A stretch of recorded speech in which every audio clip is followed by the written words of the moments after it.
Good evening and welcome, baseball fans, to Jack Couch Park in lovely Kitchener, Ontario for some final week of the season Canadian Baseball League action between the visiting Chatham-Kent Barnstormers and your Kitchener Panthers. Hi, everybody. Marshall Crocker joined alongside me, Evan Brown on the call here tonight, and what is set to be a fun game. Luckily, a nice cool day. You get to the end of the summer here, Evan. The weather gets a little bit more mellow. The baseball gets a little bit more fun for me, and I am certainly ready for a ball game that, in years past, this might be for the final playoff seed. This might be for the 8th spot. This would have a lot of stakes. Well, the top 5 are punched in. The bottom 4 are punched out. When it comes to the playoff race, this game is all about building momentum for next season. But when you talk about your pitchers putting out good tape for next season, trying to stay in a professional team for next year, and your offense trying to build good momentum to put tape out there, not just for their teams, but maybe for other squads next year, there is still plenty to play for tonight, Evan. Absolutely, and that starts with the starter for the Kitchener Panthers tonight, Trey Cruz, coming in halfway through the year for the Panthers. Only gotten in 3 games so far and has had a couple shaky starts, looking to really establish himself here and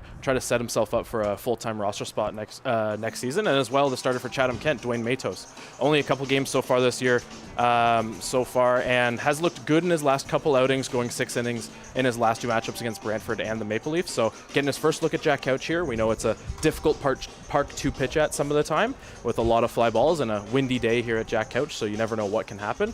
And, you know, it's going to be a tough task for both pitchers on a day like today. And like you said, there's so much to play for with next year on the line, and for 2 rookies, it's a great chance to prove yourself on a day like today. It's a great opportunity. In the Canadian Baseball League at this point, we know this isn't so much the Indy 500 of baseball games. It's like a stage of a bike race.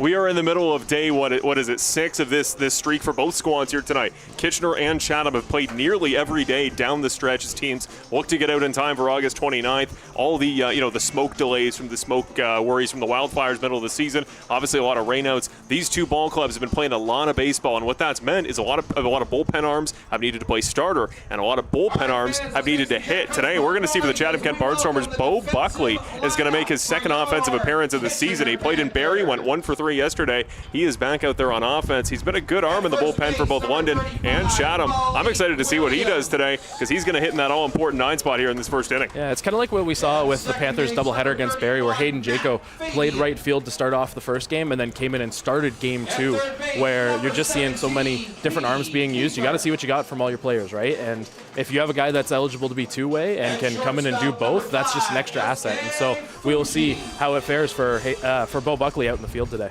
Just a few moments away from the national anthem and the start of this ball game, getting going for the pregame festivities. The only other storyline we got to watch, only a couple more nights left in the league. Obviously out there, Yasiel Puig is out there doing his best to break league history, to break an overall record off of Sean Riley. But tonight, Malik Williams looks to hold on to his spot for the qualified batting average lead, and Mateo Zeppieri trying to stay in it potentially for the league lead in walks with Guelph's Ryan Dos Santos. Still some award, top of the leaderboard spots to fight for today. Yeah, and Malik Williams already an above 400 average, trying to keep that mark. Whether he has the league lead or not by the end of the season, having an above 400 average in any stretch of games, let alone a full season, is insanely impressive. And you talked about it. Zeppieri is trying to break the team record, as well as going for the league lead in walks, and as well as stolen bases. That guy has been taking bags off of all sorts of pitchers this year, and so it'll be entertaining tonight to see him back in the leadoff spot and doing damage again. He's the perfect leadoff man, and Malik Williams, to his credit, this is the best he's ever hit, the best batting average of his career, and he's done it in a longer Canadian Baseball League season, right? They extend the year. He was always great in Barrie. He comes to Kitchener. He has been a true spark plug of this offense, and even if it's not going to be the team result he was looking for this season, this squad knows with the numbers he's putting out on the field, he is a, what do you want to say, a building block, a foundational piece for the future of this ball club. And a healthy season, too. That's the biggest thing for him as well. And you got to hope that stays with him as he gets further into his 30s and his late 30s. There are a lot of great power bats, especially in this league. I mean, case in point, Puig, I think, is touching 40. Yeah, exactly. Lots of guys in this league can be effective in the late years. Malik Williams' patience this year, I think, a big part of that. We're going to send it away. We're going to take a few moments, go to the national anthem. When we come back, we'll be ready for your first pitch.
And it is time for Kitchener Panthers and Chatham-Kent Barnstormers baseball. The man now on the mound, ready to get it kicked off, Trey Cruz. Evan, what does the Cruz need to do to avoid stormy waters tonight?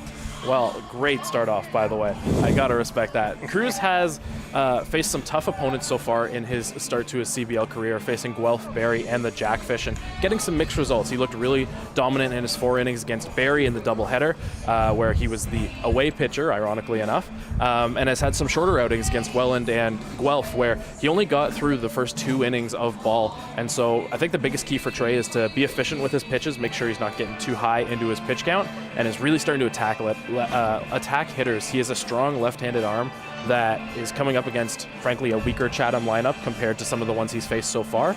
And so I think Kitchener is going to look for him to really take over this game and provide them a few innings, especially because they have so many games coming up this week. They have another one on Thursday as well as a doubleheader Friday. You want to try to eat up as many innings as you can, especially as the first starter of the week for them. Well, there you see the weather, 24 degrees, feeling like 22. It does feel a little bit chillier there, Evan. We got some wind blowing into the commentary booth area here. No humidity is going to be a nice one that is going to give good longevity to players. Nobody going to be taken out, you got to think, for heat as this one goes on. Let's take a look, if we can, at the Chatham-Kent Barnstormers offensive unit that you alluded to it. A little bit weaker, certainly, than the beginning of this season. It's been well documented, all these pieces for the Chatham-Kent Barnstormers, that they were too good at development. There was a lot of pieces that went off in about the middle of the season after the All-Star break. There you see today's lineup. The designated hitter, Thomas Richards, going to lead it off. Julian Monk's very quick on the base pass, very effective in terms of contact. The power threats, Constantino and Oda back-to-back. Carter Clarehout's got some pop in that bout as well. Robert Mackey, Spencer Morin, Lee Casera, and the former pitcher, I guess you could say, Bo Buckley, now a two-way man, is going to be there in the 9 spot. The big thing you could say, Evan, plenty of speed at the bottom of this Chatham order. Do not be fooled. Mike Richards, Justin Snively, and Hayden Moore are going to be the unit out there on the field. Let's get it going. Cruz will face Richards to open it up.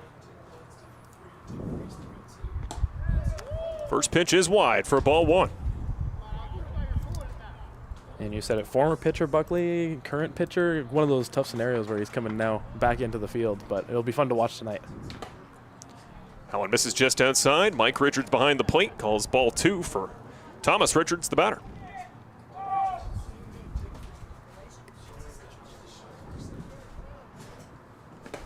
Right down Main Street. The home plate umpire disagrees. Ball 3. That is a called ball 3 low.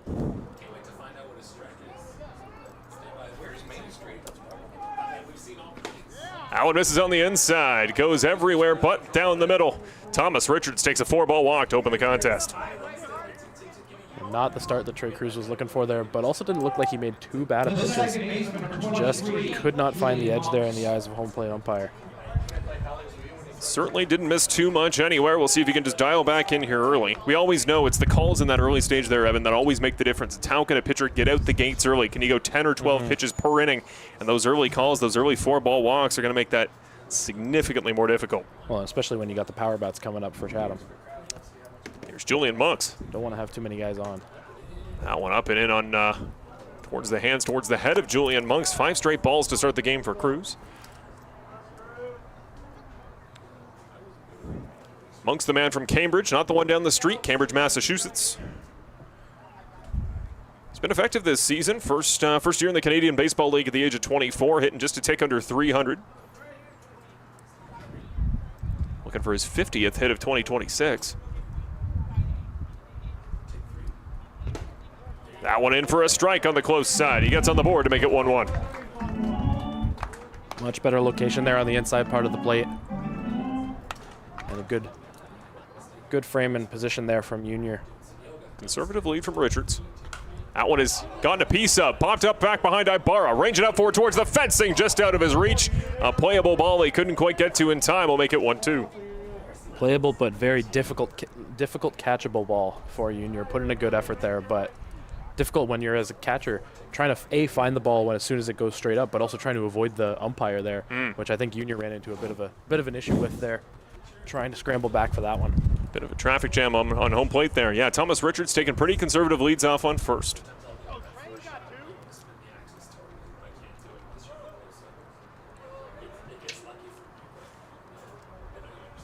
Here's the 1-2. That one well inside, rolls away on Ibarra, but no movement from Richards. That will make it 2-2. Yeah, Junior, one of the better defensive catchers in this game, was able to keep that one in front of him and hold Richards over there at first.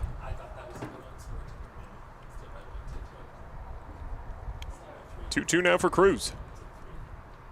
And he's on the board with a strikeout. First of the day, swinging on the breaking pitch as Monks sat down swinging for the first out. Yeah, like you said, nasty breaker there from Cruz to get the swing. And looks like Monks was way out in front of that one and was thinking fastball all the way on the 2-2 count. So now that'll bring up Owen Constantino.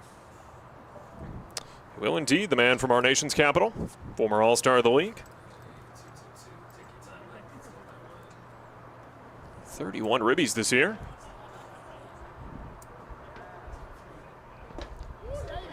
They checked the swing at third, but it was a close one. It's going to go the way of the batter.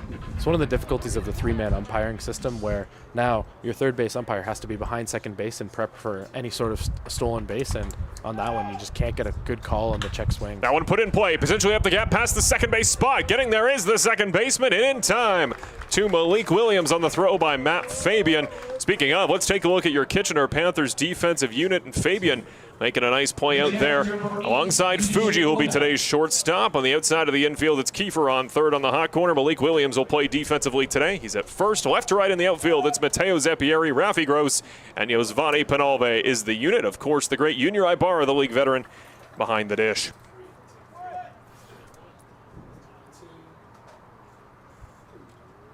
First one is a big swing and a miss on a heater by Cruz. Constantino, plenty of power, but he has been sent out for Oda.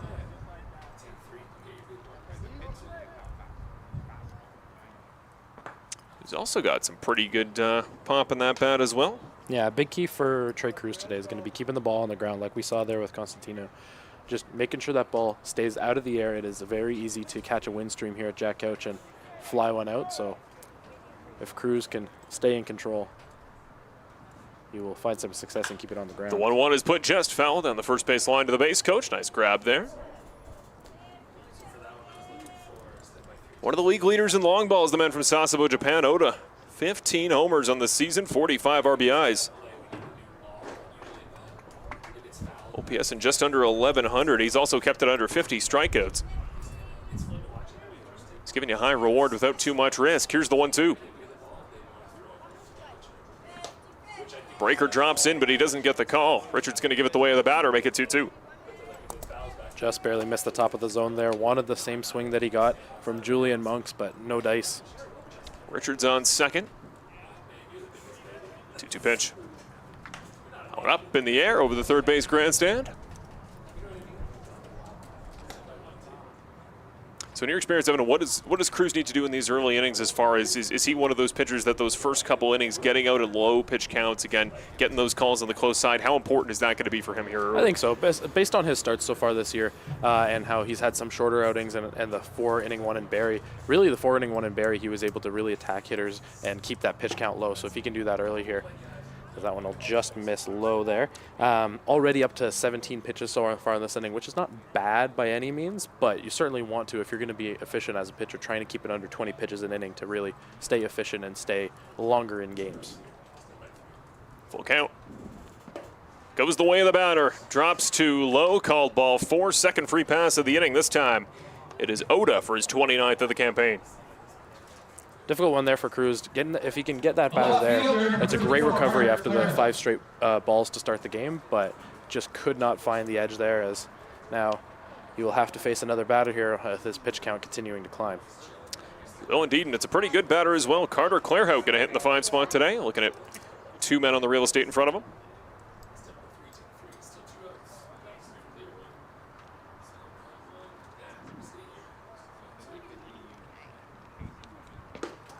Misses far side. No, they give him the call there on the far side of the zone, and that is a spot there, Evan, that he would love to have for the heater, to be able to play it really far outside, make these Chatham guys have to get those arms open to get them back inside with the heater. Would be awesome for him. Yeah, pitchers love to live on that outside corner if the umpire's going to give it to him, and got the call on that one. That was well wide. Ibarra rolls away from him. No movement there. Richards is very hesitant out there on second base to get going when the pitch rolls away. as an umpire, it's always interesting to see because every umpire has their style, and some umpires will have their calls right away. They want to make it really fast, really punchy, and others will really take their time behind the plate, and that one was a slow call there that really drew it out. That's what you call a slow roll in poker. He's doing it as an umpire. That one up in the air over our heads, sent back foul. Claire Hout unable to catch up as of yet. But yeah, I was talking about, those foundational building blocks that Chatham lost in the midpoint of this season. Well, they still have Yu Shinoda. The fact that he is up towards the top of the league in walks and in home runs, that is the prototypical power profile you want to see. That is exactly what you want to see. And that is a huge building block for any franchise. 1-2. That one just too low once again. He's trying the low side. I think he's just trying to induce weak contact here, and we've yet to see what the true strikeout pitch is going to be tonight. See if he's got an off speed in his arsenal. That one is set right back past the pitcher. The shortstop will play it as it's Fuji. Tries to step on second, will make the throw instead. And the Panthers get out of the top of the first inning without any damage, but 2-1 on a pair of walks. Not a bad inning there for Cruz, just to take over 20 pitches. But most importantly, he keeps it scoreless. Let's introduce you to the Kitchener Panthers offense that will try to do a little bit more on the offensive side, put up a crooked number. It is going to be Matteo Zeppieri leading off, the prototypical leadoff man, the speed and the ability to take pitches, to have great discipline up there at 33 walks on the campaign, and then all the power. Malik Williams, MVP candidate, in there behind him. Don't forget Yosvani Penalbe, though, veteran of the league as well. That's a great 1-2-3 punch for Kitchener. Trent Loss and PD Keeper going to be the 4-5. Keeper hitting down there towards the 5 spot in this later portion of the season. Yunai Ibarra, Matt Fabian, the 6-7. Rafi Gross in the 8, and Yosuke Fuji, a little bit of speed to wrap it back around there in the 9 spot. We talked a little bit about earlier there, Evan, the the X factor of this offense today for Kitchener might be Matt Fabian today, playing for Zane Scansey. Yeah, getting a chance there. Former Rookie of the Year that's trying to find his footing once again back in the league. Panthers picked him up closer to the midpoint of the season and are trying to really bring him back into the forefront. Hasn't found a true stroke yet with the Panthers, but that is what this end of the season is here for. You have 5 games left to really prove yourself and try to establish a spot. So I love the game plan here from manager Shinifarani, getting him in there, trying to say, hey, we got a 5-game stretch here and we got to figure out what we have for next year. If you want a permanent roster spot, if you want a starter spot, you got to earn it and you got to hit. And this is a perfect spot for him to do that today. And it's the right-hander Dwayne Motto's going to pitch today for the Barnstormers. He's looked pretty effective. I've seen him quite a number of times. He's pitched twice as a starter, once as a reliever this season in Brantford. Always very solid. He's going to keep the pitch count low, good at inducing weak contact. He's a guy that likes to get through the game with a pretty good amount of tempo.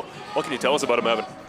So far in his last couple starts, the biggest thing for him has just been there's been a lot of base runners on. He has a pretty high whip at about 1.7 in his 20 innings, where he's allowing about 2 walks a game, and he's given up a lot of hits. And so, like you said, it's going to be a matter of being efficient and making sure, like you said, he works quick, and he's gone deep in the game. So he can throw a lot more pitches, but the key for him is making sure he can limit the damage. And biggest thing at this ballpark is making sure you can limit the long ball. And there are a bunch of Panthers hitters in this lineup that can damage you heavily.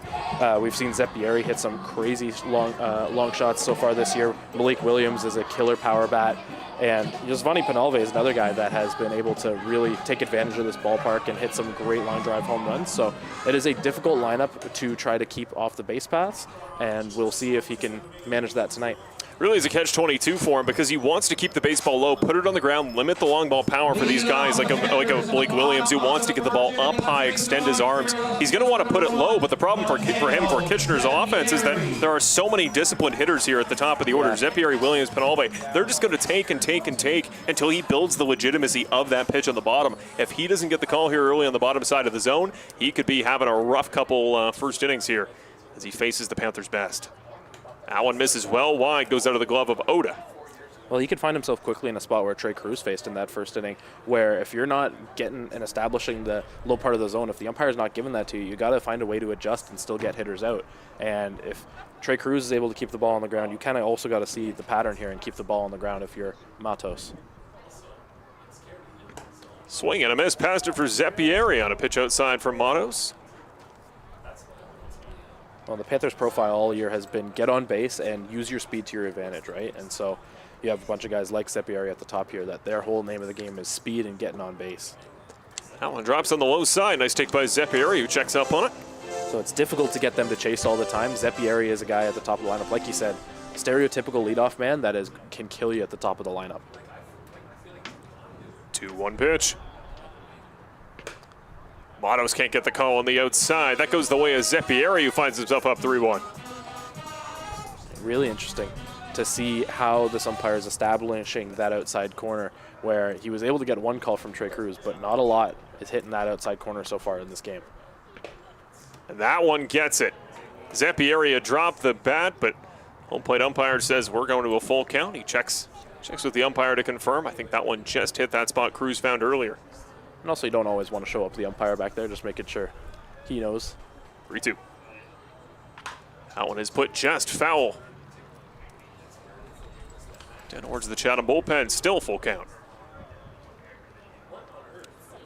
You talk about any kind of productive out here, Evan, just getting the pitch count up at the very beginning. You start off the first at bat of the day with 7 pitches minimum. Not bad. Your manager will be happy with that 10 times out of 10. That one is put in place, spiked right at the second baseman. Gloving it clean, though, as Monks makes the body catch, gets it to Constantino. First out of the ball game for the Barnstormers defense. Let's introduce you to the Barnstormers defensive unit here for tonight. Left to right in the infield, it's going to be Robert Mackey there. Spencer Morin at the shortstop position. Julian Monks a moment ago made the body catch at second base. Constantino out there on first. Left to right in the outfield, it's Carter Clara, Lee Casera, and again, the typical pitcher, typical reliever for this squad, Bo Buckley, going to play his second game as a position player this year out in right field. And of course, Oda behind the dish. First righty-righty matchup of the day. Fastball on the inside for strike one against Malik Williams. Malik checking in with the home plate umpire there. Did not look like he was thinking that was the established strike zone so far this game, but still early. Gets a piece of that one as it's put in play. Out towards the third baseman's glove, and he can't make the catch. Mackey lets it roll past the leather. On base for the first time today will be Malik Williams on the error to the third baseman.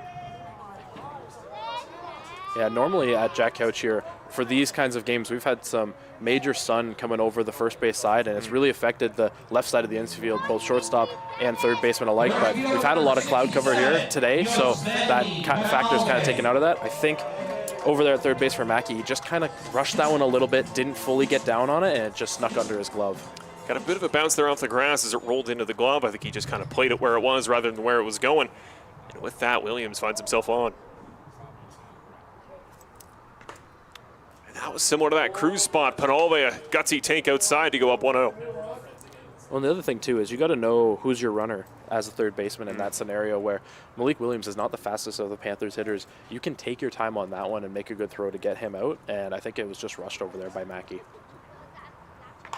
Put that one in play. A weak comebacker just past the pitcher's range. Monks will get the one out at first, and Malik Williams will advance off to second. That was kind of the story for Matos' last outing. Gave up 2 runs, but neither of them were earned. And so big key for Chatham is making sure their defense is strong out there for their pitcher. And that's that kind of that patience we kind of allude to with the Mackey situation there, that both catches today by Monks. He's just sat there kind of like a hockey goaltender. Stand in, take the body catch. You don't need to speed it up with the bare hand to go for the double. Take the out where it is. Trust your guy on the mound. Trust that Matos can take you out of this position, which he's in a pretty favorable spot to do so. But Trent Lawson will try to oppose him, and he's had some pop in that bat the last couple months as well. Yeah, really found his power stroke this year. That one catches the bottom corner. Nice pitch by Matos. As neither Cruz or Matos in this first inning really attacking that right side of the zone relative to the umpire and the catcher.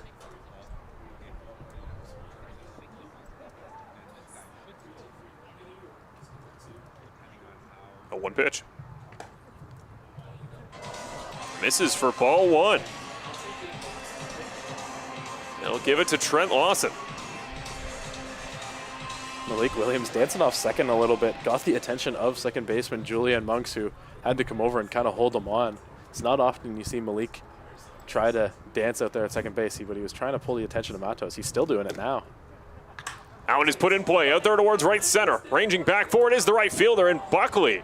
And his first opportunity on defense tonight makes a nice first step to get there in time to retire this side. So nothing on the board for either of the two offenses, but a man on for Kitchener and 2 on for the Barnstormers. Well, the question today, Evan, is going to be, what does the transition look like here to the bullpen? I think the story of this season, we can agree, has been really for all the offenses in the Canadian Baseball League. You have the starter. The starter is what they are. They get a little bit more comfortable. That first inning, off to the feeling out period, both pitchers, they didn't quite have their spot in that first batter. They picked it up as they go along, and you work yourself in for 5 innings, but it's that transition to the bullpen. It's that first reliever. It's how can they kind of settle in as the hitters have already gotten kind of up to speed. In terms of the bullpen depth of these two teams, maybe Kitchener in particular, what can we expect in the late portions of this game? How many arms of how busy the Panthers have been do you think are going to be available and ready to go in the later innings? Well, luckily for the Panthers, their last game was supposed to be on Sunday, but it was canceled for them, and they were actually also supposed to play on Saturday. So they have had a little bit more rest,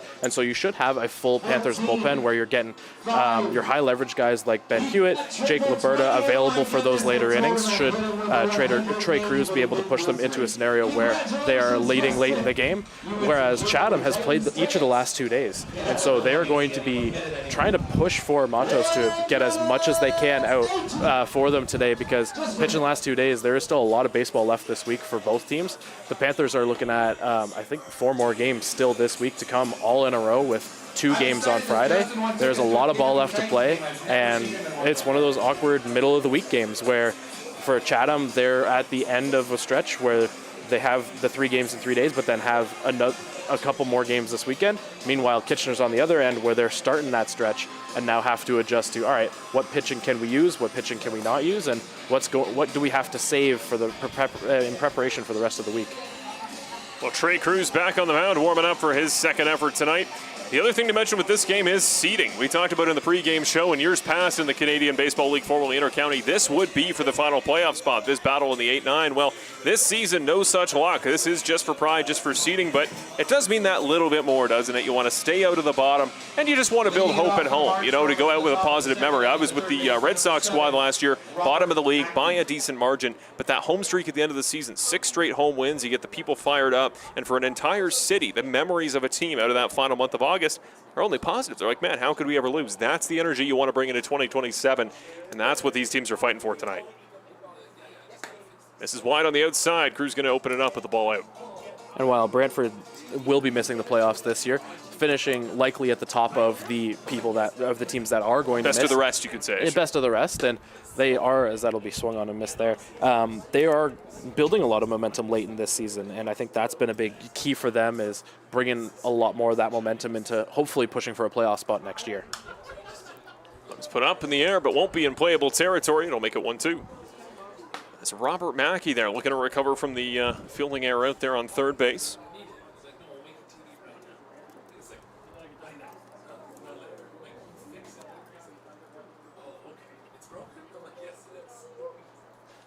Now it drops low, rolls away, but no effect. Nobody on base to take advantage. It'll be 2-2.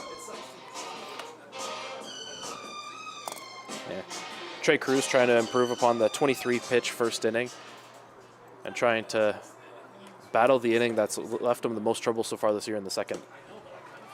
And strike 3 there. Cruz, his second punch out in the first 6 batters. He's doing a good job attacking the zone once he finds his opportunities, and he's starting to test again that right side of the plate is the outside on the right-handed hitters a little bit more, and he seems to be having more success there than against the lefties. Yeah, and there was a good shot we just had there of Robert Mackey talking to both Morin and Cusera about something he was seeing from Trey Cruz. None of these players have seen Trey Cruz before this year in the CBL, and likely not outside of the CBL, so there's going to be a lot of information shared between both teams about what pitchers are looking like and how you can attack.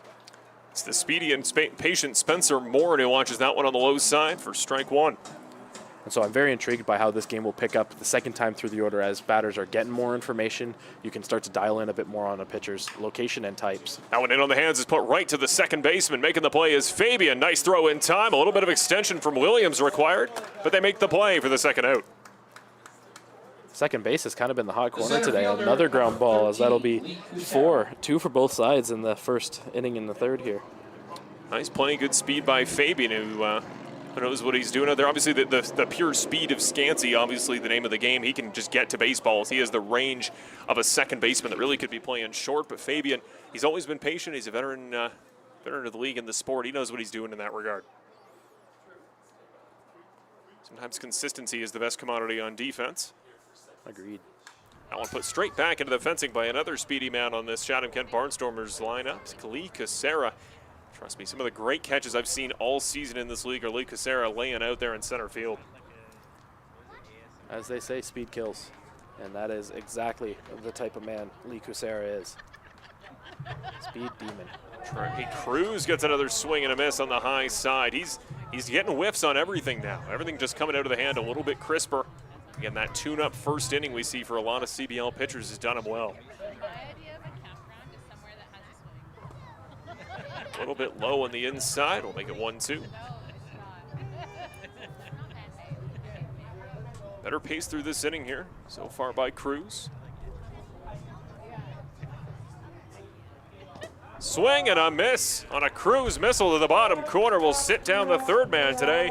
Swing and a miss for Lee Cassera. Very nice second inning as this game remains scoreless through 3 offensive opportunities. It'll be Kiefer, Ibarra, and Fabian, the next 3 up for the Panthers. Here you see him chatting with Shana Ferrani.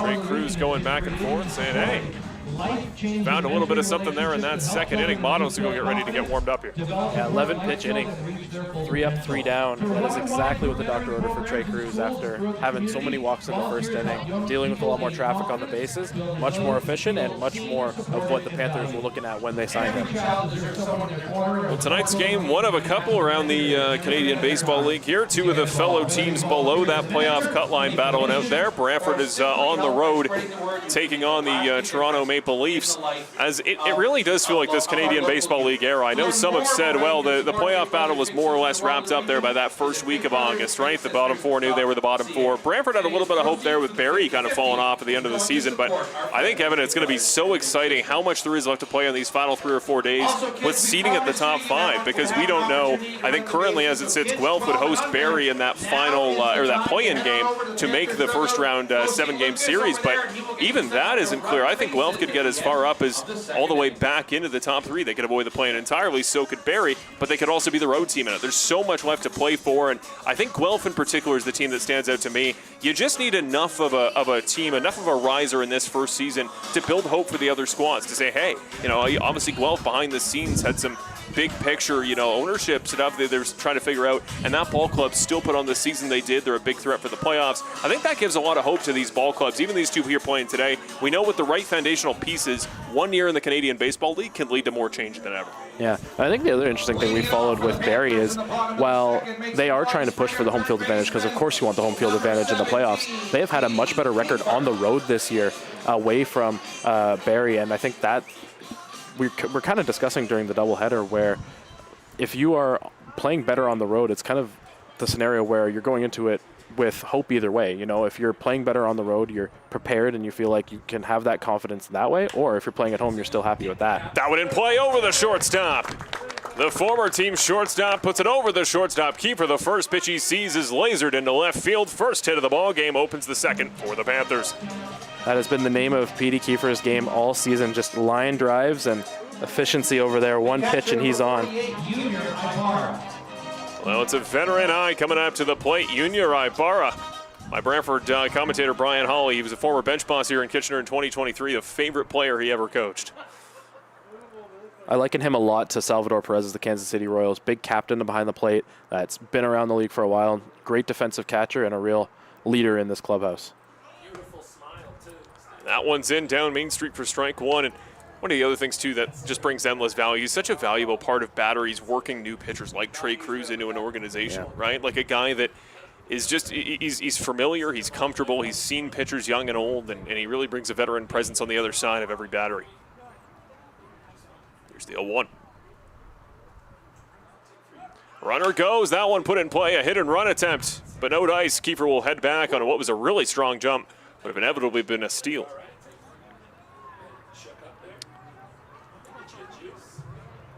Yeah, managers trust in their catchers to be leaders, and when you can build out from your catcher position, when you have a guy like Junior behind the plate, you can fill the rest of the roster in because you know you have a staple. It's kind of like a goaltender in hockey. If you know you have a strong goaltender, you can build the rest of your team around that type of player, and Junior is that for the Kitchener Panthers. 0-2. Out up in the air. Should be playable out there for the defense. Ranging to his right is Mackey. will make the grab up over his head. First out of the inning, and they hold Kiefer on first. I like your goalie analogy there as well, because having a great goaltender for your defense, especially when you want to have puck-moving defensemen move the puck forward in hockey, defensive comfort behind them, or that confidence, helps your defensemen play more fearless, more effective, because they know the guy behind them is effective. And you're totally right. I think there are teams you see in baseball, even, I don't know, it's the first one that comes to mind, but the Gary Sanchez Yankees, when he was first working in, was a very ineffective catcher. You'd kind of approach him differently. You couldn't play too far outside in your pitches. You couldn't try the true swing and miss stuff because you didn't know if the ball was getting handled. Then the other side is Kiefer back in time. It was about a step lead, but Kiefer does a lot of his work trying to time up pitchers. That first step isn't initially too far off, and as a result, he's back in plenty of time. Well, and for the pitchers, it gives them comfortability, right? You talk about the defenseman. If you can allow a runner to get on and say they're a fast runner, if you have a good arm behind the plate. That one bunted. Speaking of, Kiefer's going to head off to second in plenty of time. A weird transition as they need to make the tag, but they do get it on in time. Very intriguing play on a nicely placed bunt that rolled into the glove. Originally the pitcher who kind of, I don't know, how do you put it? He passed it along, take it on and pass it to the guy beside you. Passes it to the first baseman who has to run the play out. Interesting moment, but they record the out nonetheless. Yeah, weird one there where you're trying to communicate on the field, and it looked like they were almost in between and almost potentially weren't going to record the out over there at first base, but were able to communicate enough to get the tag over there from Constantino. So Matt Fabian put down on the 1-3 ground out Rafi Gross. The next man up with 2 outs. Kiefer now on second. Oh, and misses wide and low. So this is the start of what I would call kind of the next phase, or the wraparound here truly for the Kitchener lineup, because plenty of speed in Gross, plenty of speed in Fuji, the kind of guys you want to put on alongside Zeppieri for a guy like Malik Williams when he returns.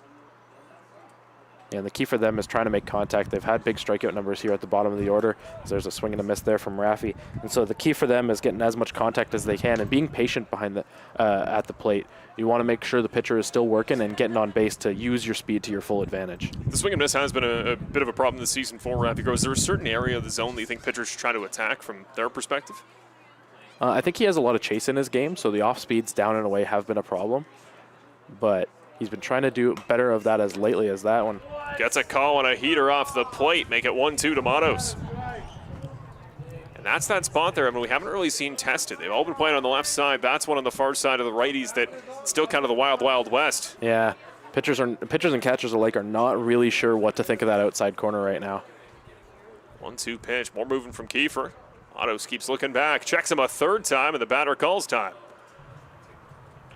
I think Kiefer, he's showing the body language like he thinks he might have the cadence, but even just up here in the booth, you can tell Matos will switch up his time to deliver by even up to 4 or 5 seconds. Yeah, doing a really good job of keeping the runner on here. Staring him straight down. Now he pitches, rolls away. Kiefer will take a free trip off to third. He thought about rounding third to head home, but plenty of time is Oda to go grab the baseball. I always wonder, how much does that, keeping runners honest, which is a crucial part of any pitcher. And over there in Brantford, one of our big issues all season has been early season. Pitchers just weren't taking it seriously. They weren't taking runners seriously. You got to hold them honest. You got to be checking. You got to make your pickoffs. But there's, the more important job is the one in front of you, the guy standing there with the piece of wood. You gotta always be keeping your mind zoned in on the batter. Don't get too distracted by the man there behind you. And now he's off in front of him at third base. Well, especially with 2 outs too. 2-2. Inside drops low, nicely taken there by Gross to make it 3-2. Because if you execute your pitches as a pitcher, you shouldn't have to worry about the runner out there with 2 outs. If you get a ground ball or if you get a swing and a miss, then the runner doesn't matter in that scenario. So you got to keep your focus at the plate for the most part, or else you're going to lose track and lose some of your aim when it's coming in. Swing and a miss. Gross sat down there by Matos. He did what he had to do. Nice recovery after the wild pitch. And it is still a scoreless ball game, but the Panthers put the first hit of the day on the board. It's a single from Petey Kiefer. We'll take a break right here on KPTV Live. When we return back, we'll be set for the start of the third inning between the visiting Barnstormers and your Kitchener Panthers. Let me into my zone. Please don't let me into my zone. Let me into my zone. Let me into my zone. Let me into my zone. Please don't let me in. Yeah. Can't answer my phone now. Just leave it there at that tone. Ballin' can't beat me up 'cause I'm back in my zone now. 'Cause cause I'm back in my zone now.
And welcome back to Kitchener Panthers baseball here live from Jack Couch Park. Marshall Crocker alongside Evan Brown. We thank you for joining us. We are set for some more Wednesday night action. It has been a very busy week here in the CVL. These two ball clubs trying to wrap it up before the 29th and finish the season in the 8th seed rather than the bottom of the League 9. And we are in a barn burner through 2 innings, getting set for the top of the 3rd in a scoreless ball game. Trey Cruz gets the heater inside on the outside. Makes it 0-1. As here is Bo Buckley, the converted of sorts pitcher, making his 2nd offensive appearance for the Barnstormers. Now one in the bottom of the breaking pitch. Cruz has done a great job to legitimize all of his pitches. There's nothing in the arsenal he can't consistently locate, and as a result, you really got to get swings everywhere. Outside, no call from the umpire. Makes it 1-2 as Buckley stays alive. Bit of a different scenario with Buckley being likely a hitter coming into it, but it reminds me a lot of, how's that one? That'll be strike 3, bottom side, no swing from Buckley. Quickly sits him down for the 4th punch out of the ball game. First one looking. The scenario for there kind of reminded me of when the National League had the pitchers hitting in the 9 hole there with Buckley up there at the plate, where pitcher sees that on the mound and it's just like, all right, attack mode. I got to really get out to an 0-2 count, really challenge him, because I assume Buckley is in the position to swing more than the pitchers at the National League were at the time, but you really want to attack that 9-hole hitter in any case to make sure that you are not getting the first man on. First pitch misses high to Thomas Richards, who got on with a free pass to open the ball game up 2 innings ago.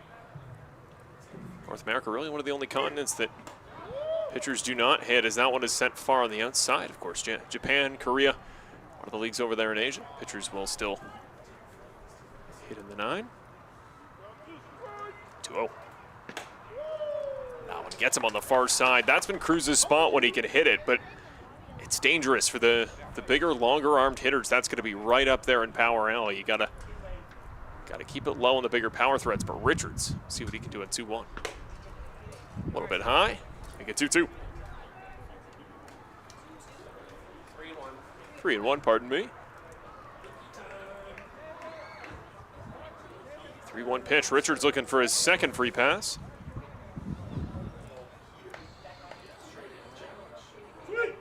That one is put in play, out past the shortstop. Lined in by Richards all the way to the left fielder.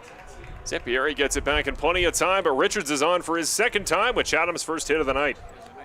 Yeah, it breaks up a stretch of cruise control out there for Trey Cruz, where he was able to kind of lock in after a stretch of a couple bad, not the best first inning for him. I wouldn't say necessarily bad, but dealing with a little bit of control issues, but really was onto a stretch there. But Thomas Richards was able to break up that stretch, get the first hit of the game for Chatham.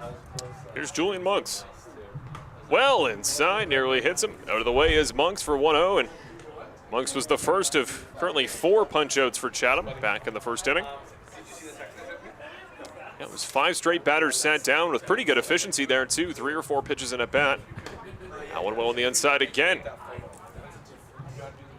Really, Monks, Constantino, and Oda Clairhout to an extent as well. That middle of the order for Chatham, these are the guys you don't want to put something up in the air and in a good power spot for. These are the guys with some pop.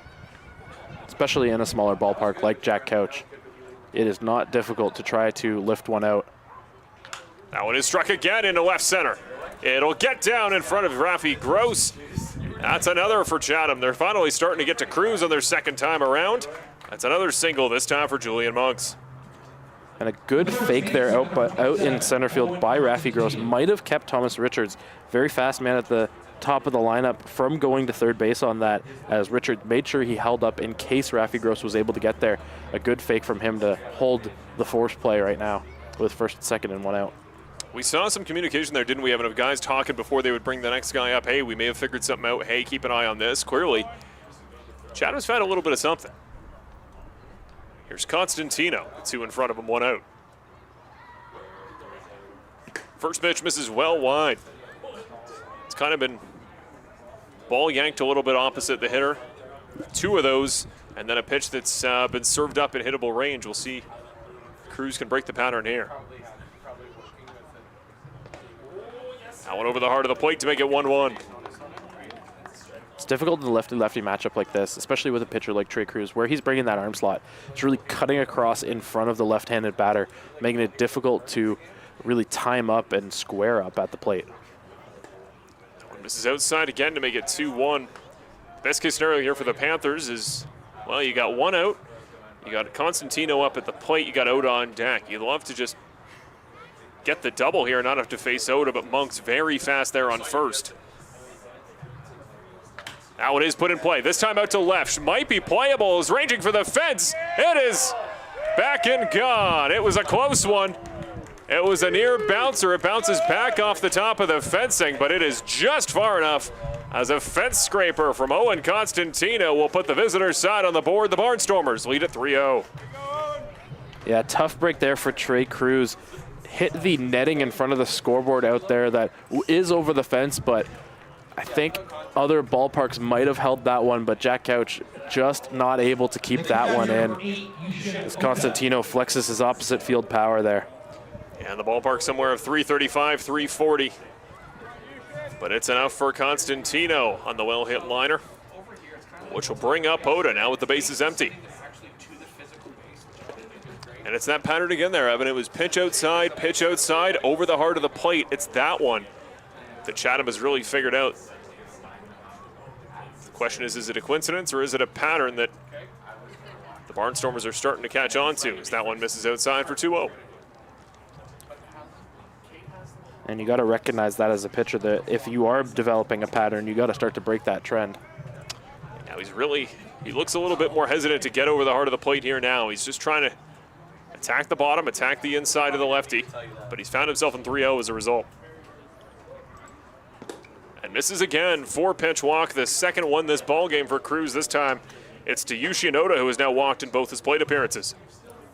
That'll bring a visit from pitching coach John Rizzo. There is an arm warming up here for the Kitchener Panthers. Looks to be number 55, Brett Reed, warming up in the pen. I think he just got up, though, so probably another batter or two before he's ready to come into this ball game. Might be just a in case Trey Cruz struggles to get out of the rest of this inning here. Break glass in case of emergency kind of situation. Brett Reed has kind of been that pitcher for Kitchener so far this year, coming in when needed to, like you said, break in case of emergency, coming in late innings, coming in early innings, depending on what you need. He can give you a bit of length if necessary, but Trey Cruz is also one pitch away from getting out of this inning. A double play ball here to Clairhoit can get him out of this inning. It's not like the velo or anything has fallen off here for Cruz. The heater's still got some momentum. The Cruz missile is still as dangerous a weapon as ever, but he just needs the placement. Again, that pattern we've kind of started to see where he just needs that get it over, pitch over the heart of the plate to be a little more effective, have a little bit more break. He misses again to make it 1-0 here against Carter Clairhout, who grounded out his last time up. It's difficult also when you're struggling to locate and it's also a smaller zone, right? It feels impossible as a pitcher. Swing and a miss there. Swing and a miss. it feels impossible as a pitcher with a smaller zone and you're just missing on the outside part. It feels like you're trying to target a pinhole out there, and that can really hurt your confidence and pitch confidence especially. That one is up in the air. Maybe playable. Gross ranges back into his right. Should have plenty of time. Sees the baseball on the way over. Records this second out on a pitch that he didn't seem fully confident on the first step. He found it in the air and he made the grab. The third baseman, number 7, Robert. Yeah, good recovery there from both Cruz and Raffy. Raffy tracking that one off the bat of clear out, and Trey Cruz getting an out after a pitching mound visit to kind of settle him down. It's always a tough adjustment for me as the primary pitcher in Brantford. When you see a ball hit to dead center, for me, I just assume, oh, that's going nowhere. But here in Couch 380 out there to dead center. The only home run we've had hit to center this season in Brantford was by who else but Yasiel Puig. Yeah, from my understanding, it takes a lot of power to get out of the dead center there. 1-1 now the count here as Mackey comes up for his second straight inning. Went down on strikes last time. Do you know the distance to dead center off the top of your head? I believe it's 425. It's quite a distance. Count now 2-1. Our right field is closer than our left because it's built around the scoreboard. They built too close. Swing and a miss. Nice pitch on the breaker. That inside breaker on the righties. Cruz has been starting to develop it as the night has gone on. Yeah, he's gotten a lot of chase on that pitch so far tonight, and it's been a key for him. The only real damage swing was a left-on-left matchup to hit to the opposite field. That one goes past the catcher, pardon me. Wild pitch. Thought about going for 2, did Oda. Instead, he'll hold there at second. Yeah, one of the things I haven't really seen as much talked about this year is just how big the backstop here is at Jack Couch. Similar to Hastings Stadium in Guelph, where runners can sometimes take advantage, and if you're not prepared as a catcher for the mass behind the backstop, it can easily be a 2-base wild pitch or pass ball depending on the scenario. Full count, swing and a miss. Sits him down on strikes once again. Mackey swings over top of it. And Cruz, well, he had the visit in the middle of the inning, but he only allows the one big hit. That big hit is an Owen Constantino 3-run blast. And the Chatham Barnstormers now lead at 3-0 on the road. Interesting thing, though, is now that we saw Chatham have their second time up against Trey Cruz and start to lock in, now it's the Panthers' turn. They're going to get their second time through the lineup here, and after, Petey Kiefer was able to get their first hit, get them onto the board that way, but still not a ton of contact that they probably would have liked to have seen from the Panthers side, and they haven't seen as many pitches as Chatham saw from Trey Cruz in the first 2 innings, so now it's going to be, all right, what can you do as a hitter to take information from your first at-bat into your second one? But it's also difficult when you have an at-bat like Matt Fabian did, where he just bunted the first pitch. You don't get a lot of information off at-bats like that. Well, the formula for Matos, in my personal experience watching him, he wants to keep the baseball low. He wants to really control. He wants to understand laterally, where's the left side of my zone, where's the right side, can I hit the corners? He seems to be a guy when he fades. It was the third time he went through the lineup. The most recent time he played Brantford. He started out, he had one run on, I think, 3 hits there through about 4 or 5 innings. It's 2 times through the order he was effective because he put stuff on the ground, got a lot of chase from the Red Sox, a lot of swing and miss. But it was that third time. The ball starts to creep up. That breaking pitch starts too high, drops in, and he doesn't tunnel a lot of his pitches behind each other. You can kind of see halfway to the mound, it's very clear what breaking pitch you're seeing. So the Red Sox kind of caught up to him late in that ball game, and they put up 7 runs on only 2 hits. It was a grand slam, and it was a 3-run shot. And suddenly the ball game got very close. Amanos needs to keep stuff on the ground. He needs to keep stuff, again, if he can understand the corners. But we kind of talked about it a little bit there, didn't we? That the edges, particularly the lateral sides of the zone, the pitchers don't exactly know where they are yet. So as much as he wants to control the corners, where are the corners? We don't know. Especially the outside corner has been difficult to establish so far in this game for both sides. And, I mean, it's difficult for all parties when there's not a consistency or definition to that outside corner. Because as a hitter, you're like, all right, now, am I swinging at anything close? Am I leaving anything on the outside part of the plate? Where is my decision to swing or not swing on that? Whereas for the pitchers, can I trust that outside corner in a strikeout scenario, 3-2 count? Can I trust that fastball outside corner to get a called or strikeout swing?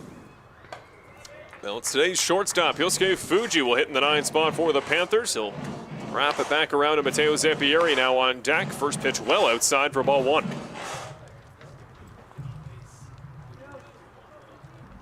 Matos will deal. Trying to get that far side again, but another take. 2-0. Now, I know it's still end of August, but this truly feels like a September baseball kind of game, right? Like the temperature, the vibe of the field, like everything. Swing and a miss on one low. That is the spot Matos wants to control. He's got good heat. He's got just a little bit of movement. And when he throws that off speed, he throws it hard.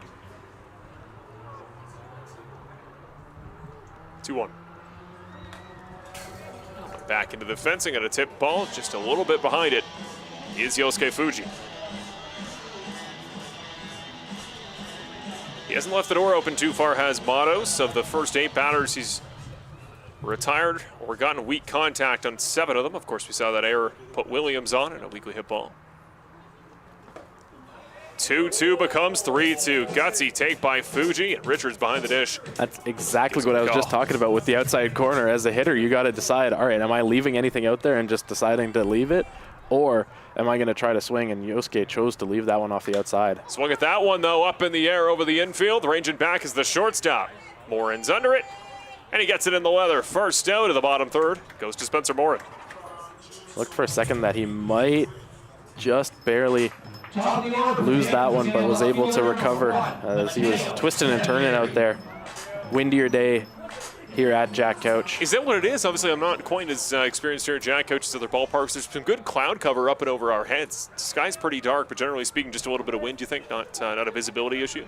I don't think a visibility issue, although we did see Rafi Gross earlier put his hands up on a fly ball. Whether or not that was just bait for the runner or not, I'm not sure, but it very well could have been a visibility issue with the twilight atmosphere we kind of have right now.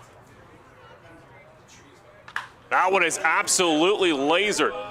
If it is fair, it is well gone. And it is well gone. Matteo Zampieri with the long ball. That was a beautiful swing and an even better result. The Panthers are on the board, and he doesn't need the high speed because he's got the free trip around the base paths.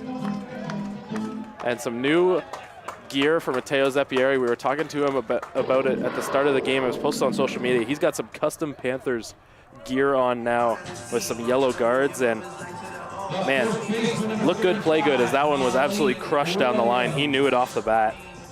That was a high towering moonshot as well. That was a heck of a swing, and some great Italian symbolism there on the trip around the base pass. We don't have custom celebrations over there in Brantford.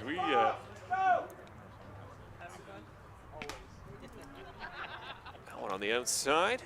Yeah, it's been a popular one for Matteo this year. Matos challenges Malik Williams with a strike outside. Goes outside again, gets another swing and a miss. Williams down 0-2 early. But that's that adjustment second time through for Zampieri. He got one he liked, and that's been the name of the game so far for Zampieri this year is, yes, he can get on base with the walk and kill you with speed, but if he's hitting one, it's going a long way. That one struck right into the glove, out of the glove. He gets leather on it, but can't make the grab. Monks got a piece of a hard hit liner, but not all of it. Williams is on with a hit. Yeah, that is going to go down as a single for Malik Williams. Difficult to give an error to Julian Monks on that one. It was just hit on the screws off the bat of Malik Williams. That is a laser that difficult to really justify giving an error on that one. Credit to Monks. He really he got up there to try to get it. To go grab that, but it's hard to make the squeeze when you got to go so far up. And when it's 108. Off the bat was that hit. Similarly on this grounder, chance at the double. They get one at second. It's close. They got him. That was a heck of a spin there on the initial grab by Owen Constantino. That'll be a fielder's choice there as Penalve was just able to beat that one out. Difficult always on those ones to turn to throwing from first base, especially trying to get around a big, tall player like Malik Williams there getting into second. It was a bit of a low throw handled by Spencer Morin, who Nalve runs too well to be able to get that one out, so trade some speed on the base paths for the Panthers. Yeah, just the 3-6. Nice job there, though, by Morin to pinch it to the ground when he got the baseball low.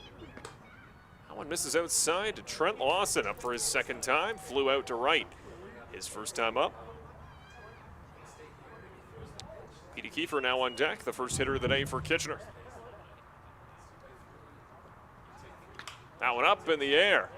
Ranging out back for it is the second baseman. The center fielder would call him off, and Casera gets on his horse to make the catch. The Panthers get on the board, but their lead remains 2. The Chatham-Kent Barnstormers lead it 3-1 through the first 3 innings. Cruz looks to be returning here. We'll see if Reed gets any action through the 4th, or if Cruz can take it the rest of the inning. It's going to be one of those final weeks here, isn't it, where we talked about it a lot in Brantford. We kind of thought with what we saw from the Guelph Royals, mostly at the end of May into the beginning of June. Remember, they had that wild hot streak where they won something like 12 of 14. They really put themselves in the thrust of the playoff conversation. We were a little bit surprised that there wasn't a team in the late portion of the season that capitalized on the fact that you only really needed to be hot for about 3 weeks with how congested this end of the schedule is to win about 15 or 16 games, but no team ever seemed to get hot. No team ever seemed to really take advantage. The Red Sox, to some extent, just finished up a 6-game-in-a-row win streak, but I was a little bit surprised it was so out of touch, the playoff race, by the month of August. I kind of thought it would be a little closer. It was such a gap between all the teams that it really just established a perfect playoff line, I guess, where you had the 5 winning teams and the 4 losing teams separated there. But yeah, it was just the strength of the top 5 just really separated themselves early on and kind of held on. Kitchener had a great start and was one of those top 5 teams for a while there, about a month or 2 into the season, but then in the middle they just went on such a losing streak, and that's the other thing, is it can swing the other way, where you can go on a hot streak and really push yourself into the playoffs, or if you go on a massive losing streak, you can really take yourself out. And I think that's kind of what the Panthers ran into, where they just ran into a lot of good teams, a lot of difficult pitching, where nothing was really clicking at the same time. Pitching wasn't going, hitting wasn't going, nothing was really going right for the Panthers, and that just added up to a rough stretch for them over time. Taking a look around the league on a Wednesday night of baseball, the Guelph Royals lead at Hastings over the London Majors. They're trying to get a bit of a tune-up there over the top teams at home, because that's what they're likely going to need to do in the play-in match. So the Majors down there 1-0 here in the top 4, and crosstown over at Christie. Pitts and Toronto tie ball game, bottom of the 2nd, Brantford and Toronto.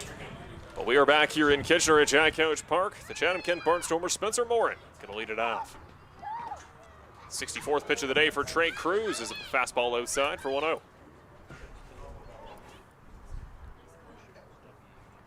An interesting difference between the 2 pitchers so far through the first 3 innings, where Trey Cruz, as you just pointed out, 64 pitches, now 65 pitches as he starts the 4th, whereas Dwayne Matos has only had 39 pitches through the first 3 innings, has been a lot more efficient and been able to get through a lot more Panthers hitters here.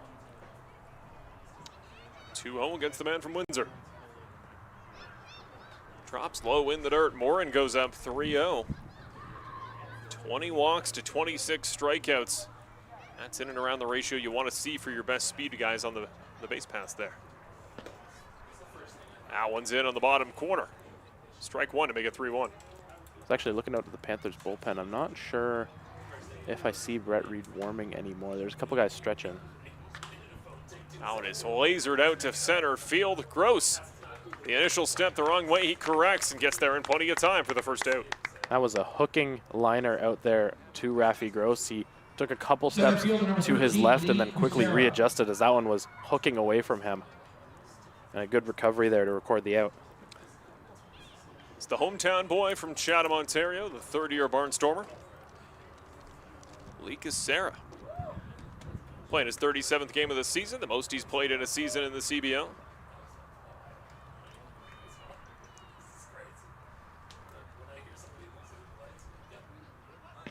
Shows bunt, doesn't bunt, it's in for strike 1. Casera last year, small sample size, only 10 games, 27 plate appearances. In that time, though, hit .444. Question's always the strikeouts as that one rolls away on the far side. Ibarra can't glove it, it'll be 1-1. Yeah, 34 punch-outs this season in a full campaign. He had 10 punch-outs in 10 games last season. So, Sarah, we know there's plenty in the bat. There's consistency if he gets in a run, and obviously he's very quick. In terms of top-end foot speed, that one is absolutely clobbered into the fencing foul down the third base line. Yeah, way out in front of that one was Kucera. And just ripped it right down into the fence on the third base side.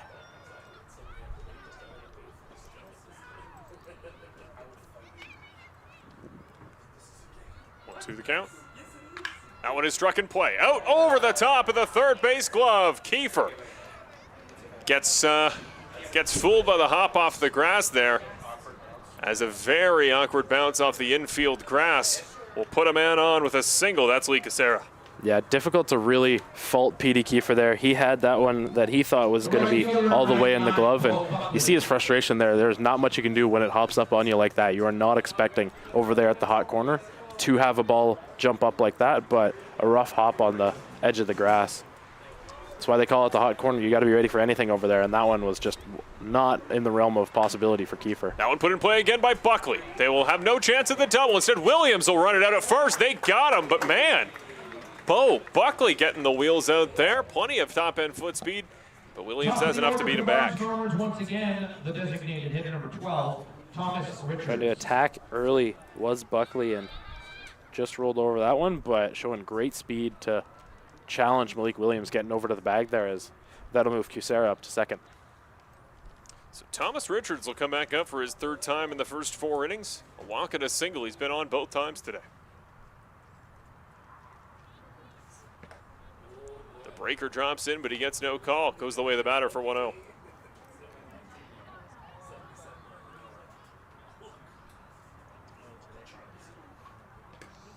This is well wide on the slider for 2-0. See, that looked like, that first pitch from Trey Cruz looked like one of those slow curveballs that you see Max Scherzer, Chris Bassett of the world throw into get me over curveball. The hitter's not expecting that as the first pitch, and it's right down the middle, but was not getting the call there. 2-0. Now it's straight down, is in foul territory. Close to staying fair. Thomas Richards, the 24-year-old from Delta, British Columbia. First year in the CBL. Yeah, great reference from our producer Tristan mentioning Zach Greinke, another guy that would love to do that, mess with hitters. Iconic pitcher in the MLB. Of course, one of the best hitting pitchers of his era as well. This 2-1 becomes 2-2, although gets away from the batter on the swing and a miss. Yeah, Greinke, you ever look at how far Greinke is up on the all-time strikeouts list, too? He never felt like a true punch-out artist in his time, but himself, Yu Darvish, there's just guys that you're like, man, easily up in the top. I grew up watching Greinke, and that guy just pitched forever, too. That was the other thing, is he kept going for a long time, and there's every story I've ever heard about Zach is everyone who knew him had some sort of specific story about him because he was just such an interesting and odd so eccentric guy. Yeah. 2-2. Very close on the outside. A gutsy take by Richards, and he finds himself in a full count spot. 2 outs. Biggest pitch in baseball coming up. That is one of those 50-50 ones we've seen all night where it's just so close on the outside corner. Cruz sits him down. Swing and pitch on the inside. Gets Richards in on the hands. The 6th swing and a miss tonight for Trey Cruz. He's getting the strikeouts. It's just the consistency of trying to keep that tempo up that he needs. That looked a much better inning, though, than what we've seen from him since back in the first. Cruz hoping to keep that longevity up. And to your point there, Evan, there's been an arm intermittently in that Kitchener bullpen, but it doesn't seem as quite as adamant as since the mound visit. Yeah, and if he is to come back out for the 5th, it will be his longest outing innings-wise for the Panthers in his CBL career, young as it is, as he threw 4 innings against Barrie, but has not thrown more than that in any game. But I also find it interesting, listed on his profile here on CBL.com, he's listed as a switch hitter, which we haven't seen him hit anything, but talking about pitchers hitting, I think that's kind of a fun anecdote to have a switch hitting pitcher out there. Curious if they try in any of these games to see what he's got. I mean, so the story obviously with the Canadian Baseball League and future seasons in this new roster model is flexibility, is versatility, right? you see a couple guys. Nate Ochoa had a really good two-way game earlier this season at Arlo Anderson. He came in, he started as a position player, then moved to the bullpen. But guys like that, you know, if you're a good enough athlete, you have a really strong fastball, I think you can get away with that, right? Like the most valuable thing you can do, if you're going to learn any one skill as a position player who can give you 250 average, enough pop, you can hit a double here and there. And if you could just go on the mound and throw strikes, you have a good heater, you don't need to have a ton of stuff, you don't need to have a ton of breaking pitches in your arsenal. Just go out there and get strikes, try to get weak contact. There's a place in that because the most valuable thing in this league is a Canadian pitcher, Canadian starter, high end. The next best thing is a guy who can play a lot of positions, either a utility man that can hit or potentially a pitcher who can occasionally just eat up innings in the late stages. A guy from Brantford, Christian Kazemka, he's a utility man. His first debut with Brantford since making his comeback was here at Jack Couch Park. He just came in his first game, he threw 3 innings just to save relievers for the rest of the weekend. There's a ton of value in that. Absolutely. First pitch by Matos as he returns for his 4th inning of work. Too far outside for P.D. Kiefer. Last time up, he led off the 2nd inning as well, and he got a single.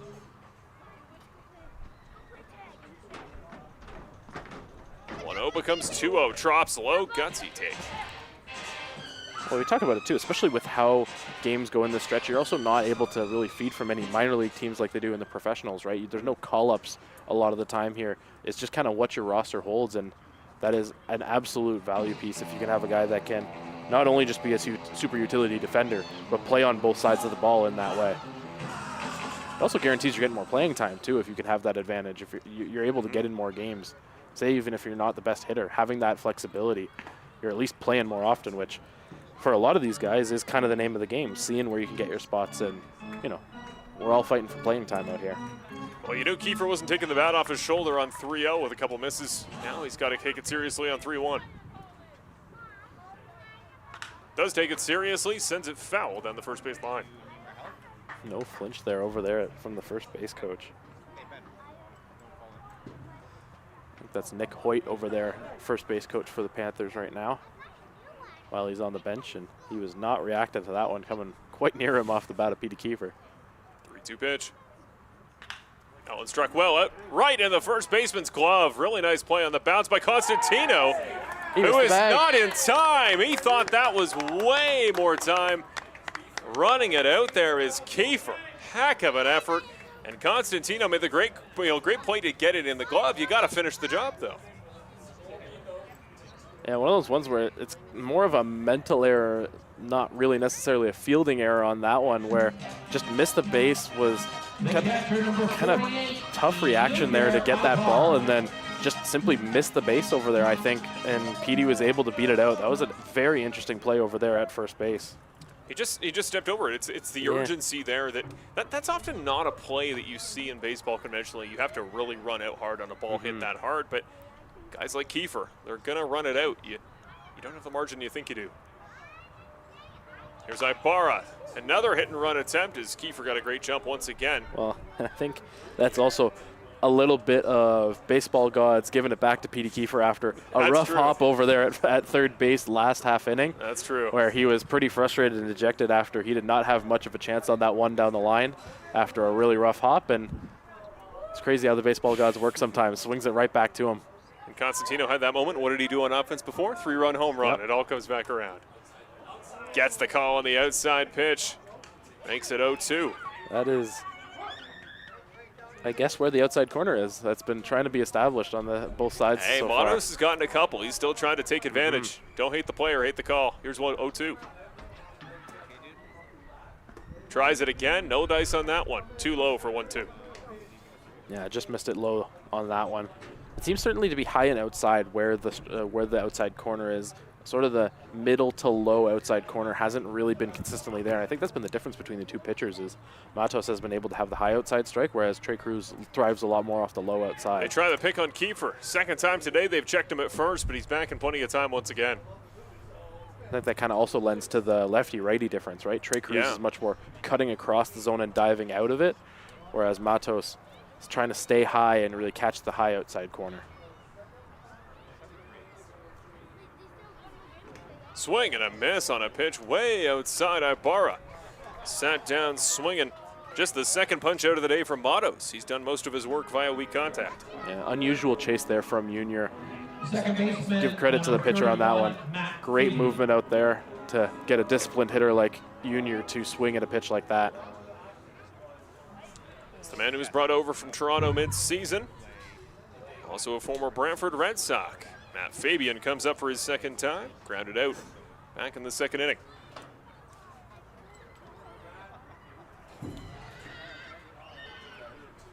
They try again on Kiefer. Still back in plenty of time. They're ensuring some laundry for Petey Kiefer after this one. A 2023 season for Fabian. On base percentage of almost 500 as he swings and misses past that one. Hit .406. Had a higher on base than slugging. Just the one homer. Just 2 doubles, no triples, but tons of singles. Just an on-base machine back in 23. I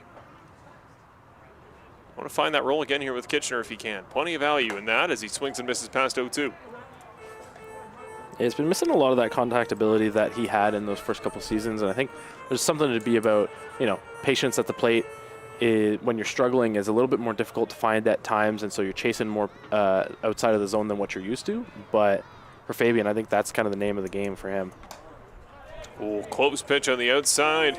Richard's going to give it to the batter. Fabian stays alive at 1-2. That's another one that looked about the same spot on the high outside corner there, but just no dice on that one. Hey, you don't mind that 50-50 if your motto is up 0-2. Allen drops too low, 2-2. But it's also so difficult for the hitter if it is a 50-50. So difficult as a hitter to decide whether you're chasing that one outside, and I think that's also what kind of caused Junior to have such a wild swing at that one. If you know it's coming on the outside corner, if it's going to be in the same spot, you have to try to protect it in case it is called strike 3. A lot of the whiffs, though, for the Panthers are chases outside. That one misses low and outside to make it a full count. Nice comeback by Fabian from 0-2 back to 3-2. This is the type of at-bat that Fabian is used to having, battling out there at the plate, using his plate discipline to his advantage. Looking for his 4th free pass of 2026.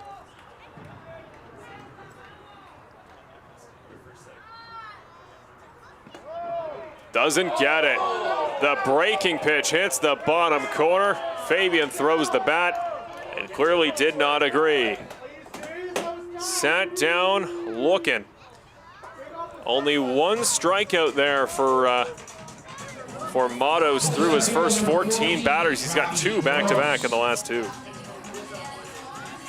Yeah, Fabian, I think, thought that one was just down off the bottom part of the plate, and it caught the bottom in the eyes of the home plate umpire.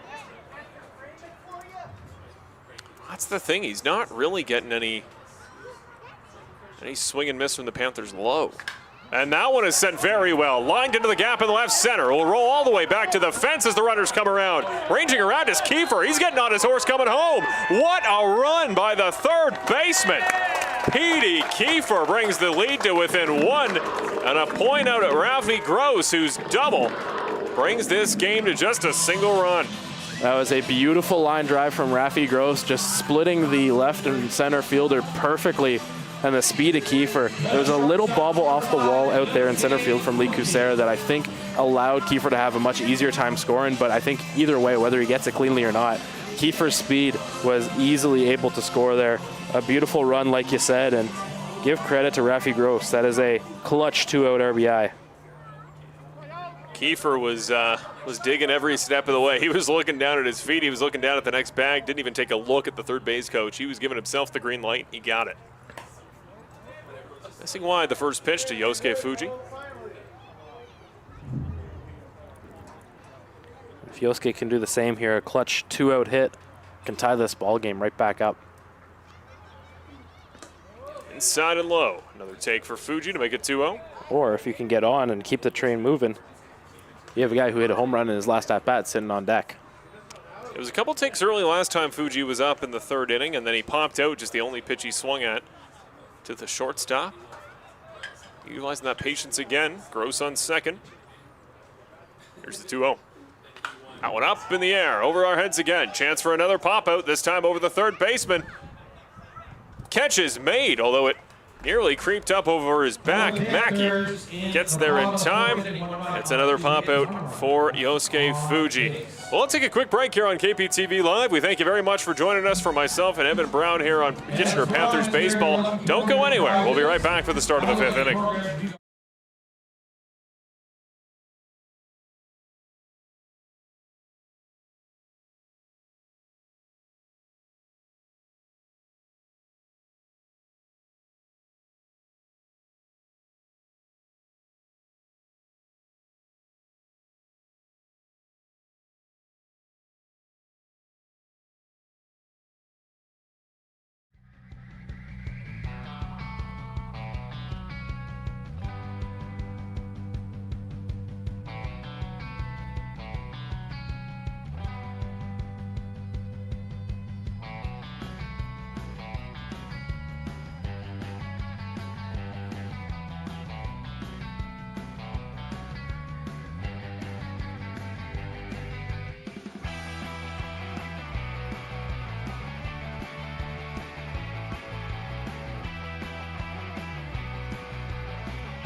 And welcome back to Kitchener Panthers Baseball on KPTV Live. Happy Wednesday night. Happy final week of the season here in the Canadian Baseball League. Marshall Crocker alongside Evan Brown welcoming you in. Well, the hit advantage goes to the Kitchener Panthers, but it's the road side that leads through 4 innings. Chatham-Kent leads at 3-2 here at Jack Couch Park. Both sides fighting for the Panthers to grab their 15th win, for the Barnstormers to grab their 14th. More games in hand there for the Panthers as they fight for the 8th seed and the 9th seed, respectively, here in the Canadian Baseball League. And I believe the way that the Maple Leafs are dropping off there, Evan, potentially for the Panthers, I believe they can still catch the 7th seed. Which, if you're looking at it from a different perspective, would be an improvement upon last year, finishing 8th at the bottom of the playoffs. So Panthers could look to that as a positive. Yes, you're not in a playoff spot with the new format, but could take that away as a positive if you are trying to push for that 7th spot. Which I believe, if I'm not mistaken, for a regular season record means the only teams that would drop would be Chatham, Toronto, and Barrie, who would have dropped down to potentially the 5 seed, although again, they're still fighting for as high as, I think mathematically, the 2. Realistically, probably the 3 seed. There's still a lot of baseball to be played in the next couple days. Yes, there are. It doesn't feel like it on the calendar, but well inside. Another take there to make it 2-0 as Cruz returns here for inning number 5. Taking on Monks for his 3rd time, 1 for 2. And there is the free pass the way of Julian Monks. 4 pitches there, and this will be mound visit from pitching coach John Rizzo. Yeah. That was a So I believe Brett Reed is back up in the pen, so I think the plan is he's going to be the first one out of the... I was going to say, is this not the second visit for him, though? I think it is, yeah. I was going to say. First, second visit of the game, first of this inning. Gotcha, okay.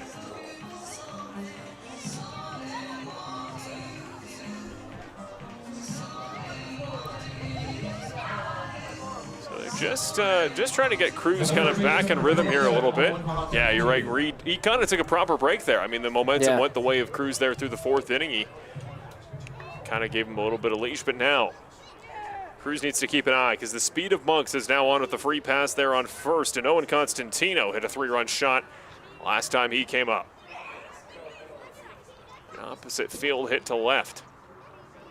I would take him low and outside. Rolls away on Ibarra, but Constantino gives the stop sign to Monks to hold it first.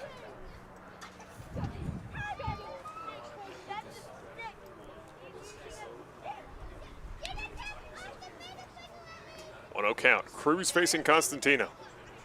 Well inside. Little dance move to get out of the lane. Constantino goes up 2-0. Trey Cruz up to 85 pitches now.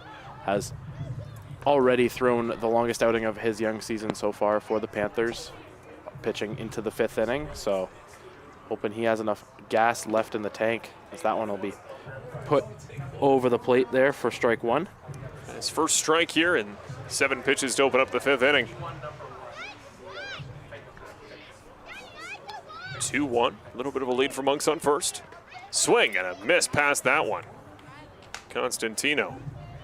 Got a low golf swing to try to get a piece of that one. Misses on the slider for 2-2.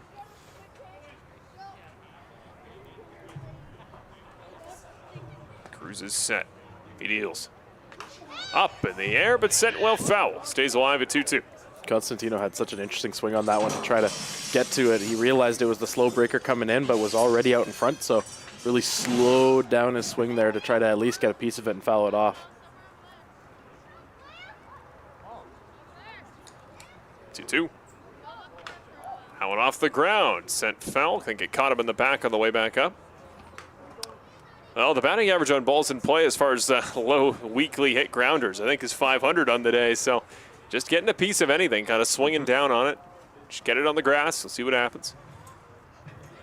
You know, he got good wheels with Monks at first. You really just put anything in play, he should have a good chance to run to second. There it is again. Cruz has not really checked a runner on first. He's going to step off. Announcing irony as not really checking and then immediately 2 checks and a step off on the runner. Oh, big call for the batter on the outside. The crowd wanted strike 3. Constantino glad he got ball 3. It's so interesting as an evaluator of a pitcher to try to take a look at the start where it seems like Trey Cruz is Oh, golf swing. He gets the 9-iron out, and it's a swing and a miss against Cruz low. He's getting some of the calls, but not all of the calls if you're Trey Cruz, and he's locating his pitch as well. And really, the only big damage piece has been the 3-run shot. That big and homer. so it's one of those outings where you can take some positives from it and take a look at, hey, he's going the longest he has in a season. He's getting some good location. He's just not getting the same results because of some calls or some bad bounces or whatever. It's been such an interesting start for Trey. And the throw, Ibarra from his knees. Very nice throw. Gets the runner at second. What a dime from Ibarra. Barely needed to get off one knee to get that throw off to second. And they record the caught stealing. As the manager for Chatham-Kent is going to come out and have a quick conversation, it looks like. But, man, if you take a look at the defense for Junior Ibarra, the one big highlight he has is, man, he has a killer arm. He gets the transition, and he has an insane ability to gun down runners out there at second base. What a throw from him to get that out. That pop was unbelievable. And there aren't many guys in the league harder to beat on the base pass than Julian Monks going to second. Chatham's manager will head back to the dugout, satisfied with the conversation. Inside part of the plate for Oda, who's been the definition of practicing patience here today. 2 at-bats, a walk in both of them. One of them on 4 pitches. 1-1 the count. Allen bounces low and away, but nobody on base. On the pass ball, 2-1.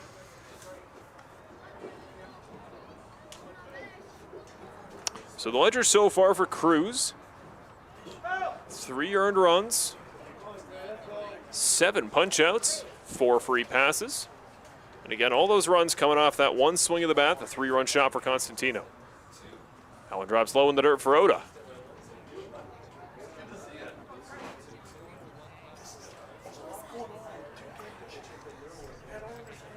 Two-one, Cruz versus Oda.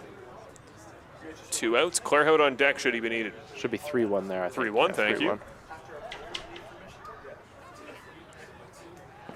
Another free pass. Oda's 3rd of the day in 3 attempts. We'll put a man back on for Chatham on first after Monks was caught stealing.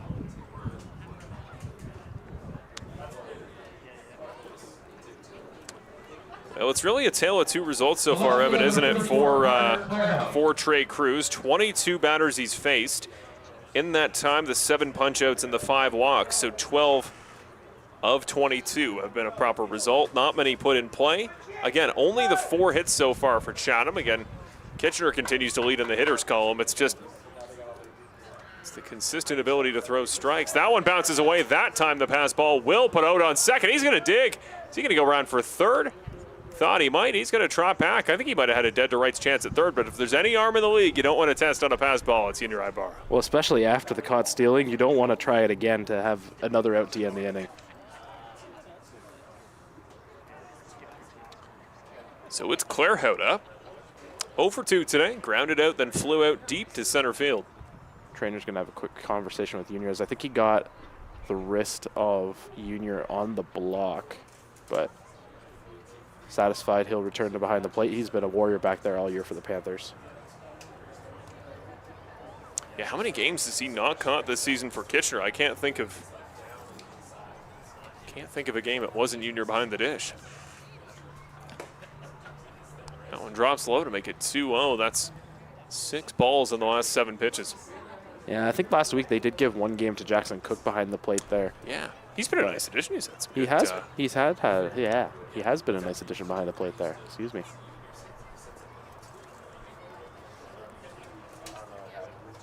What 0. This is well wide to make it 2-0.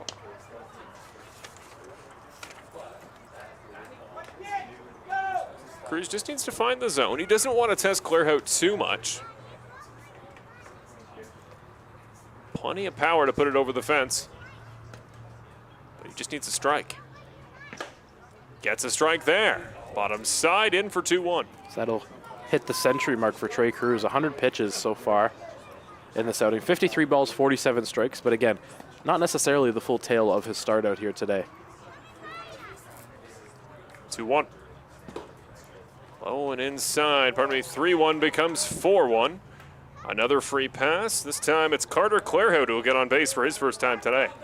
That'll be the end, it would seem, for Trey Cruz, who he seemed like a fine wine. He was kind of getting better with age. That 4th inning, really strong, really efficient. It was just the 5th that seemed to get away from him. But still the longest outing of the season for him. Still a lot to be taking away from the start that he had today, as now Shanifabani will turn the ball over to Brett Reed. Yes, indeed. Brett Reed making his trip to the mound, going to start getting warmed up. He'll have 2 on, a man on first, a man on second. It'll be Oda and Clairhout. Not, take you out of your seat speed, but a couple more good hitters at the plate. Mackey, though, comes into this next at-bat, having struck out swinging in his last 2. Well, we talked about him, always consistent, always good at putting the ball in the zone there, but what should the Panthers fans and the Barnstormers fans alike expect from Brett Reed as he enters this ballgame? So recently Brett Reed had his scoreless outing streak snapped. He was one of the tops in the league with a scoreless outing streak. He has kind of been the Panthers' flex spot on the mound, if you will, so far this year, coming in kind of as whenever needed, similar to Jake Liberta, but Jake Liberta's been in much more of the high leverage spots. He's been a staple of the Panthers bullpen for the last couple of years, can give you multiple innings, and biggest thing for him is location. If he's on and locating, he can be a very strong and effective pitcher like he has been of late, but if he doesn't have the location on the night, it can get out of hand quickly. So if Brett Reed is in the zone like he has been of late, then the Panthers should look to him to lock down, get out of this inning, and probably get them another inning or 2 out there on the mound. Well, as Reed gets warmed up, let's look around the Canadian Baseball League. The Guelph Royals still holding the London Majors scoreless there at Hastings. Cecilio Pimentel, uncharacteristic start for him. 20 strikes, 20 balls, and he's allowed 3 in the early stages. That's a guy whose ERA before tonight I think was just a tick over 4, which for the Canadian Baseball League, that's about 2.5 at the MLB equivalent. So what a season for him. And then the Brantford Red Sox winning on the road there at Christie Pitts, 2-1. Currently the score there in Toronto. Here's Brett Reed. A little bit low on the far side. That, I'm going to say, was a very nice frame job there by Barr to get 0-1. Very similar to pitch to that, the strikeout for Fabian. He was upset on just a catch in the bottom corner of the zone there. That's the 50-50 game Matos has been playing on that side. Reed's trying to play it too. Drops another one in. Couple nice breaking pitches. Mackey looking to avoid the Step 3 of 4 on the way to the Golden Sombrero. He's already been sat down twice today. That one much more over the plate there from Reed that got a call. 0-2. That one yanked well wide, make it 1-2. Nicely caught by Ibarra, though. Saw Junior set up outside early on that one. That was fully by design to just be a show pitch, see if he can get a chase, and now come back into the zone and get a chase at the 1-2 count. Mackey wants to show patience. He's chased quite a bit today. 1-2. Swings and misses past that one again. Sits him down, and Reed gets out of it. Brett Reed, talk about an effective 4 pitches to introduce yourself to the home faithful. That'll turn it back over. The Panthers offense going to look to go back to work, and despite 3 free passes in that inning, Evan, nobody scores, 2 left on base, and obviously that very crucial caught stealing out on Monks there. I think that shows exactly why Ibarra, he could hit below the Mendoza line, and he still brings so much value to this Panthers offense. Exactly. Like we've talked about all night, if you have a strong catcher behind the plate, you don't necessarily need them to be a big offensive weapon. If they can be strong defensively, be a leader for your team, and handle your pitching staff well, that's the big key that you need. It just helps that he's also a good hitter. Well, we're going to be back to the top of the lineup here in the bottom 5. It's going to be Zeppieri in his first at bat after that big home run shot that became Kitchener's first run of the day. So Zeppieri, Malik Williams, and Panove. Williams, of course, every at-bat feels important there for Malik as he tries to remain in the contention for the batting title. Trent Lenahan, really his primary opponent for the late stage of this season. Puig has kind of got himself back into conversation, but Lenahan's out there playing in that scoreless ball game against Guelph tonight. So it's 404 for Williams. Coming into tonight, 403 the average for Lenahan, 400 for Puig. Ethan Mann on the outside there at 392, and then Michael Escato is an outside bet at 386. Lenahan he's been unbelievable this year. He had really high power upside in seasons past, but his efficiency and his ability to just string together productive outs has been completely different than years past. Lenahan, though, 2 at-bats so far, no hits and a strikeout. Advantage Malik Williams. Indeed it is. Puig has hit pretty poorly. He's over there at home against Brantford. He's hit pretty poorly against the Red Sox there this season. We've been lucky, have we, in Brantford to avoid him, but 2 hits in his first 2 at-bats tonight. So fittingly, it's going to be Puig versus Williams. I actually thought it might be a pretty good fight, Malik versus Puig, when it came to home runs this season. Of course, Yasiel is much more in Sean Riley's company than he is the rest of the leagues, but in batting average, it is still all to play for. Now 3rd time through the Panthers order. Dwayne Matos about to throw his 60th pitch of the game. We'll see if they can continue to attack like the Barnstormers did against Trey Cruz in their 3rd time through. Matteo Zeppieri and the rest of the Panthers faithful hoping we get another opportunity to hear that beautiful Italian heritage music. Mm-hmm. Italy's finest. The 1-0. Allen sent back for 1-1.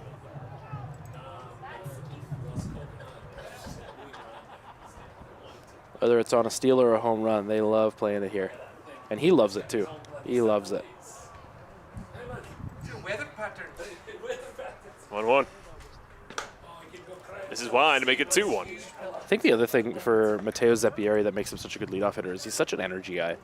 Like, you see him out on the field, he is ready to hit like half hour before the game even starts. He has his batting helmet on, he is raring to go. And he is a big high energy guy for this Panthers. Swing and a miss over top of that one. That's that low side that Matos, he often starts innings. He tries to go right to the bottom, doesn't get a couple of calls, and then he slowly creeps up. That's, again, where the Panthers have had success.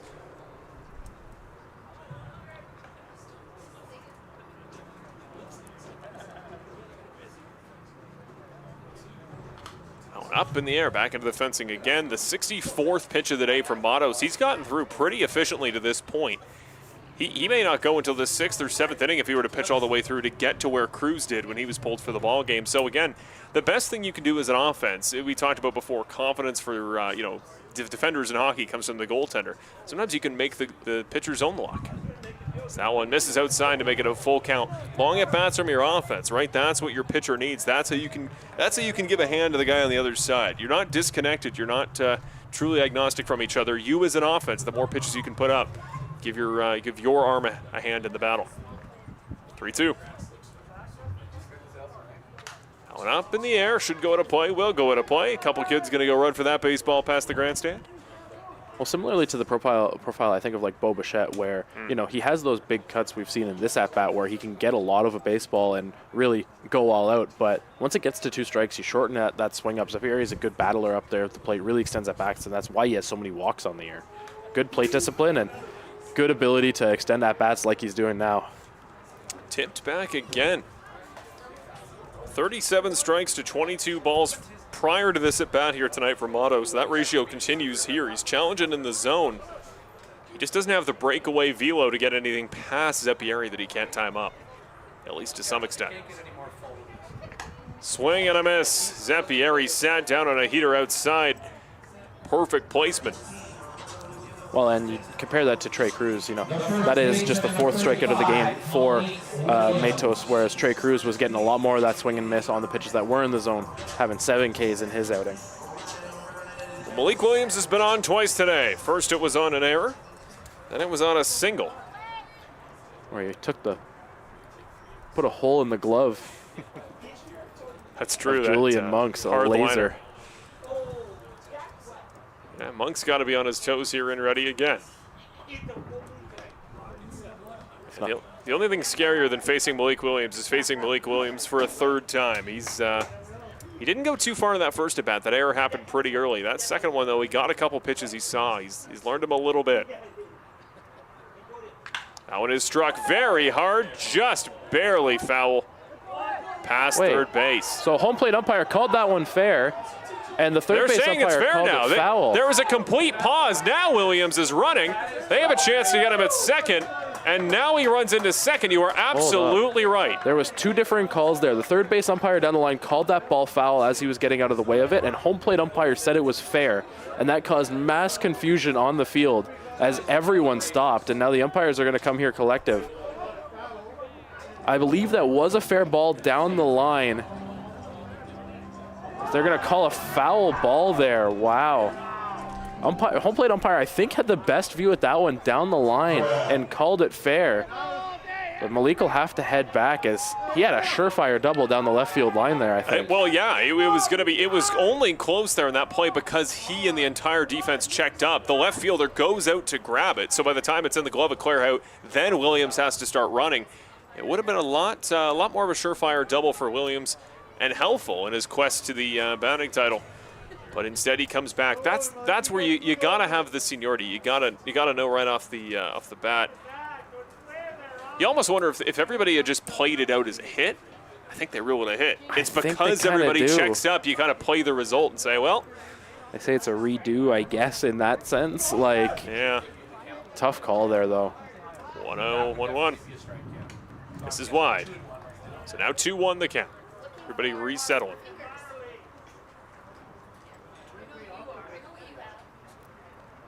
2-1, 1 out. Williams trying to reset after that weird foul fair moment. That one up into the fencing to make it 2-2. I'm curious if this is another one of those baseball gods moments. If yeah. Malik could easily get a hold of one here, put one in the gap, but it's a double anyways, or who knows worse. What could happen. The Barnstormers might be lucky it was only a double.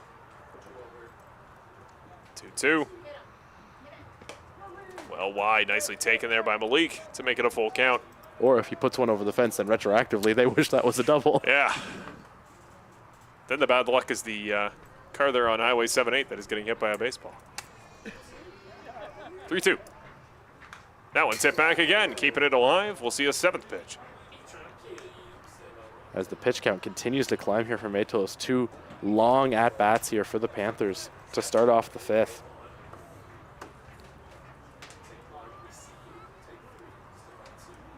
Motto's set, full count attempt number 2. He will deal. The heater called for strike 3. Wow, late call there. Very delayed strike 3 call. Williams gonna chat with him. They are out to get him out of here. Williams is not happy. Arani gonna shoo him out of the way and have the conversation himself.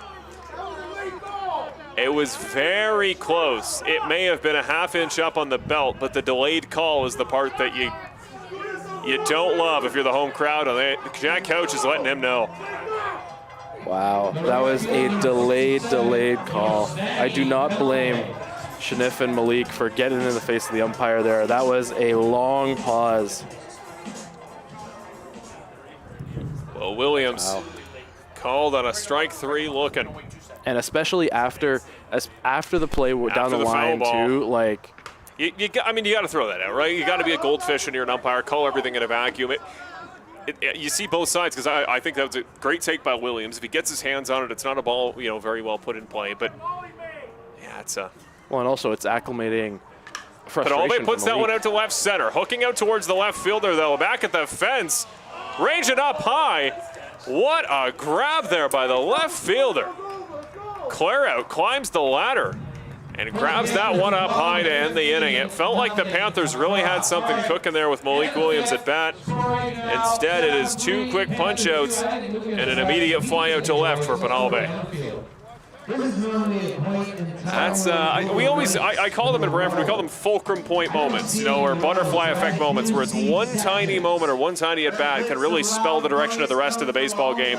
For Matos, if he wants to pitch further into this ball game, to get out of that situation with Williams, with not only to avoid the double there, but also to get the call on strike 3. And I respect it, because there's a piece of me that always, agnostic of who's getting the call. Again, I said it before, don't hate the player, hate the call. And if you're getting calls consistently in a certain part, in a certain spot, you go back to that spot. And Matos, his zone is kind of matching. When they do umpire scorecards, they're the ones for MLB, and they show kind of the interpreted zone of, it's not a square, this is what it would be if these are the calls that are getting called here.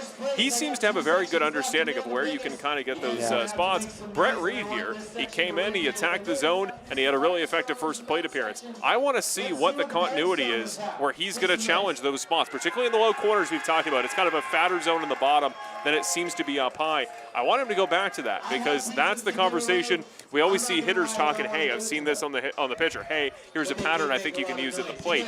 I want to see the pitchers having that same dynamic to go, hey, here's the spot apparently we need to pitch today.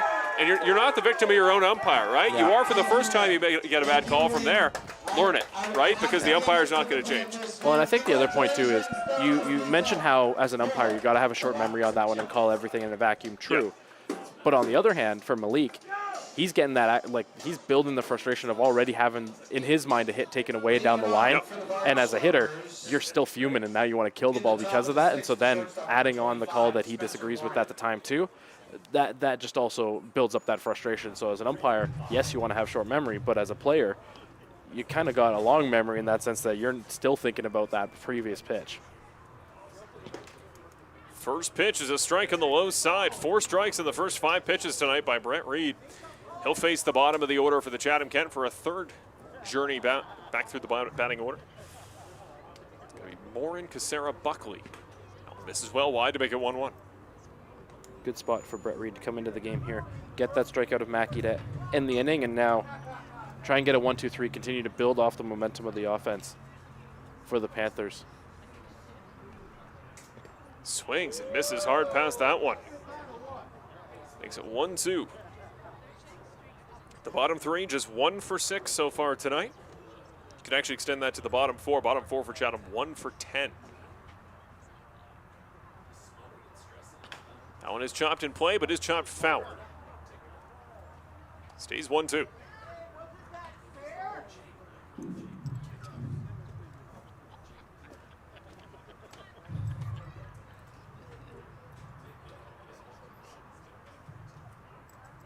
Still no one warming up down there in the Chatham-Kent bullpen, so I assume Dwayne Matos will come back out for a 6th inning of work.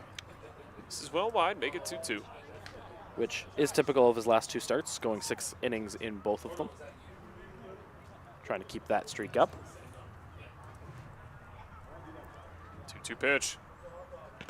Another swing and a miss for Brett Reed. He's been effective to start tonight. A punch out on Mackey, and now a punch out on Spencer Morin. Which will bring up Lee Casera, gonna hit for his 3rd time. 1 for 2, single, and a strikeout swinging. A lot of strikeouts here from the Panthers pitching tonight. 9 now on the night between Reed and Cruz combined. Getting a lot of swing and miss out of this Chatham lineup, really taking away their advantage of speed. from Chatham, Yeah. I think. There's been a lot of speedy runners kept off the base paths, and if you're not putting the ball in play, you can't use your legs to really force fielders to make mistakes. And That one is put, it just barely fair. It kind of tight ropes along the line. Out of the hand, he steps in time, but Williams almost lost a hand on it on the ground. That'll make the play on a very slow rolling ball. And that would have been a moment of putting pressure on the fielders with speed there. It seemed like a very slow grounder to Malik. Lee Kusera hustling out of the box, puts a little bit of pressure, sees the quick bobble there. You put a little bit of worry and doubt in the mind of Malik, force him to make a little bit of a bobble, but just good recovery from the fielder there. That's Kind of reminds you of that like Constantino play, doesn't it? These Yep, first basemen, exactly. every play is high leverage and very small margins when the runner runs as fast as these guys do. That first pitch for Buckley going to drop too far low. It's going to be third time up today for Buckley. He's 0 for 2. Strikeout looking, then put a ball straight at Williams. Another one on the outside goes the way of the batter. 2-0 for Buckley. He's 1 for 5 now in his tenure as a hitter for the Barnstormers. 2-0. That one low. Third taken ball, I should say. No walks this season yet for Buckley. This would be his first.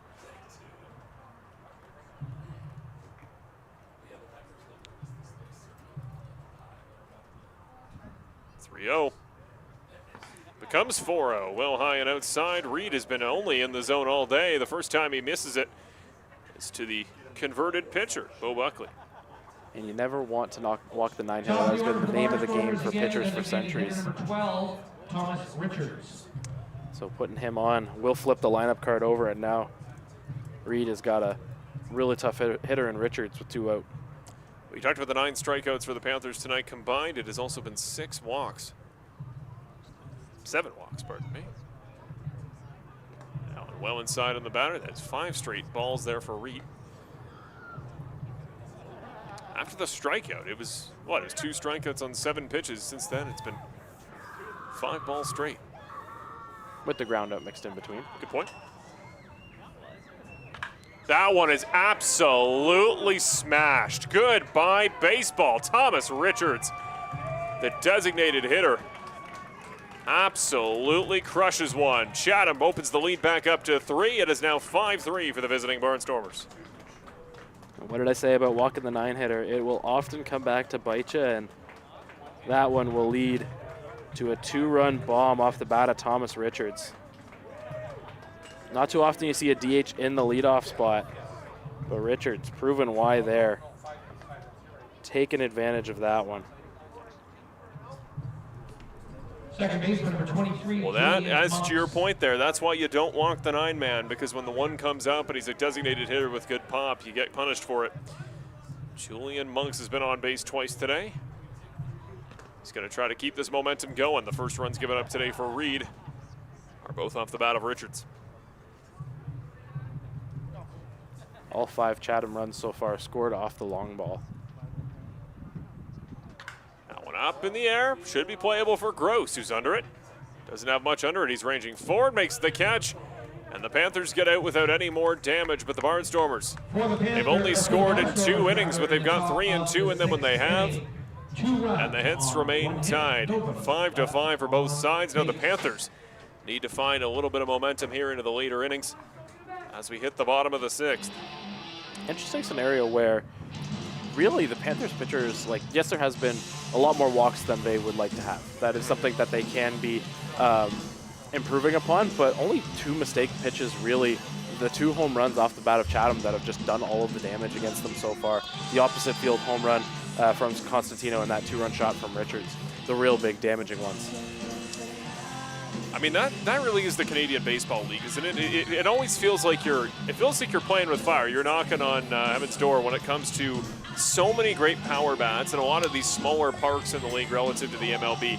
It always feels like you're a couple at bats away from a real long ball smash, whether it's a double, a triple, or a homer. There's just so much high-end pop in the league that this really is a game of limit men on base because you know the long ball is coming. The only team that's the exception, I would say, is the best offense in the league, the Welland Jackfish, who just do it with that traditional death by 1,000 paper cut style. But I think that is what is going to be so crucial in the playoffs, and it's why You know, I always think it's unfair for a lot of teams, particularly in the runs against column. When you look back at the end of the season, there's teams who are allowing up, 350 runs up to 400, right? But the reality of it is, a lot of these games are games that they get out of hand early. You know, the CBL, you can put up 12 runs in 3 innings, and then it just gets out of hand because you're putting in the, the less experienced arms, let's say, the less effective arms. And the playoffs, those margins are so small, but the league is just as dangerous. It's going to be fascinating to see over a 7-game series, teams in this league, with how much depth there is now. It's not like your star players are in 2 spots in the lineup card. Oh, there's going to be a home run there or a home run there. Now these teams, there's so much depth in the CBL. I would love, for example, to see a 7-game playoff series here at Jack Couch Park, just to imagine the potential of the offensive pop. That one, a swing and a miss there on the first pitch seen by Trent Lawson. But you don't see that in the playoffs typically. But No. Kitchener Panthers baseball, you build a team for your park, right? And that's what the Panthers need to consider. How are we going to beat a team in 7 games if we were to play 4 of them here at home? Up and inside on the hands for 1-1. And it certainly comes from the long ball, right? There is not a lot of opportunity for extra base hits at Jack Couch. You can get the doubles in the gaps and down the line. Yeah.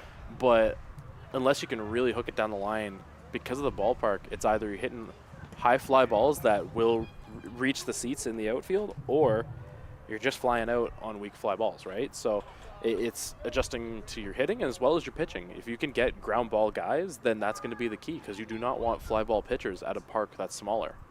I liken it a little bit to Coors Field. Well, exactly, yeah. Where there's so many extra home runs there because of the elevation. Their target should be ground ball pitchers and strikeout pitchers, because anything hit into the air has a much larger chance of going out. And so it's about adjusting to your ballpark as best as you can. 3-1. That one will miss for ball 4. First free pass, first time on today for Trent Lawson. But that's when teams like Welland, you mentioned, like the big highlight for Welland is Daike Abe, Yeah. where he is just a killer of that death by 1,000 paper cut strategy, where his contact speed, he just tied Rafi Gross for the league lead in triples. Like, he is just an RBI machine that's building up the average, getting on base and just causing chaos, stealing bases all the time. Like, just a key player for them that is putting up an MVP type season for them. And somehow beating Jonah Weisner at his own game. I didn't even Right? think it was possible, but They just found another one, simply. that one's in for strike 1 here on Kiefer, who's singled both his times up today.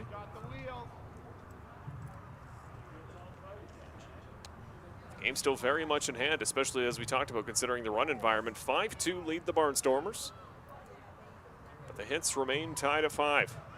Runner goes. The run to second. Close play. They got him in time. Nice throw there as Oda claps for his effort there. Lawson caught stealing. Yeah, Lawson, I don't think got as good of a jump there, and just a really strong throw from Yushin Ota on the money to get Trent Lawson. His pop, he's from a full standing stance. He's almost kind of, that one is put in play straight into the glove of the first baseman, Constantino. He's trying to copy the trick from earlier with Monks almost getting a hard liner in the glove. But, I mean, the trick kind of seems to be in the league in general. It's, you kind of get the ball out of your hand effectively before you go up to the full pop and the rigid stance. Oda is so up and vertical when he finally lets the ball go, but his pop back to his feet just ridiculously fast. Truly athletic stuff in a play you don't normally give enough credit to. Well, and also an unfortunate pitch to run on if you're Lawson, where it was outside corner, really set Ota up well, almost like a pitch out that just set Ota really up well to throw him out at second and give him a good frame. It's low. Ball 2. So here's Junior Ibarra for his 3rd time. An uncharacteristic chase on the outside last time he was up. Matos about to throw pitch number 88 of the night.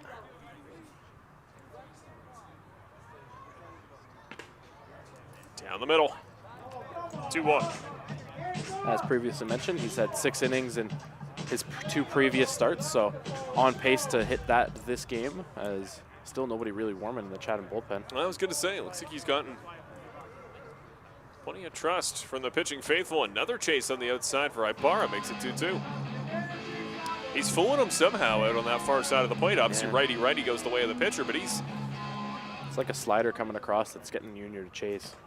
It's sometimes a slow slider, though. It's missing the Yeah. barrel, just being thrown kind of light. Swing and a miss again on the far side. Matos walks it off. That is going to go down as his fourth strikeout of the day. They called that a foul tip. Okay. I was fooled just as Matos was. We are back for 2-2. It was a close situation. You heard a little bit of a sound, but I thought it might have been a piece of the bat catching Oda as he grabbed the baseball. Reset on 2-2. Now it is put in play this time. Out towards third base. No! Out of the glove there on the third baseman. Mackey can't make the grab. And when we talk about butterfly effect moments, what seemed like a strikeout a moment ago is instead a single for Junior Ibarra. The baseball gods are having their fun in this game. Sure are. Well, the playoffs are decided. The baseball gods are like, hey, let's have some fun. So that'll go down. It's the second error of the ball game for Robert Mackey.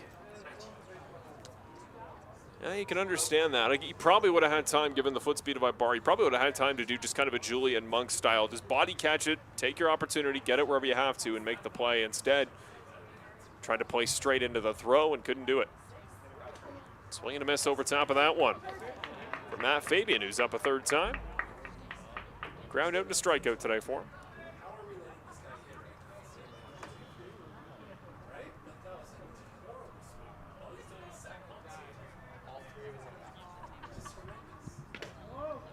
Gets the call on the far side. Does Matos make it 0-2?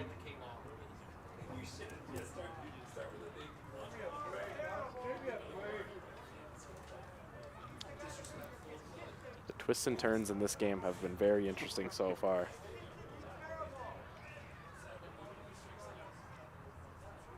Now it is put right back towards Monks. He'll be the man to try to make the play. Waits for it on the slow roller. A close play at first, but Fabian goes down on the ground out. The 4-3 will end the inning and will keep the lead at 5-2 for the Chatham-Kent Barnstormers. Chatham up by 3 as we head into the final 3 innings of tonight's ball game. Marshall Crocker alongside Evan Brown here on KPTV Live. Don't go anywhere. When we're back from a quick commercial break, we'll be set for the last stanza of this Wednesday night ball game. Looking for your next favorite restaurant, local shop, family activity, or your next home? You'll find it all in Living Local. We're a family-owned publication proudly serving the Waterloo region, connecting readers with businesses, events, and people that make our community thrive. With digital, print, and social media, we're here to help you discover local. And coming soon, our monthly subscription service will deliver Living Local right to your door. Living Local. Discover more close to home.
Welcome back to Wednesday night action on KPTV Live. Marshall Crocker joined alongside Evan Brown here as the Chatham-Kent Barnstormers on the road here in Kitchener lead the Panthers 5-2 at Jack Couch Park. And if you want to keep up with the Panthers, don't forget you can always follow the social media accounts. Lots of good stuff coming out on any of the social medias. Facebook, of course, you check out the Instagram. I personally check the Panthers stuff on Twitter. Stay up to date, follow the team, not just updates for the rest of the 2026 season, but all the news about the new additions, the new changes, everything to expect as the CBL returns for its second campaign in 2027. Now on the mound for the Kitchener Panthers, it is the fireballer Jake Liberta, the lefty. One misses wide, ball one. Yeah, Jake Liberta been kind of the high leverage guy for the Panthers this year. bringing some heat out of the pen, has reached 97 on our radar gun here throughout this year. Swing and a miss is Constantino trying to catch up to a nearly 97-mile-an-hour fastball. Just big power, big swing and miss. It has been huge for the Panthers this year. One of their most reliable arms. Oof, not quite on the outside. Mike Richards on home plate gives it to the batter. Constantino 1 for 3 today, but the one a 3-run shot to left center earlier in the ballgame.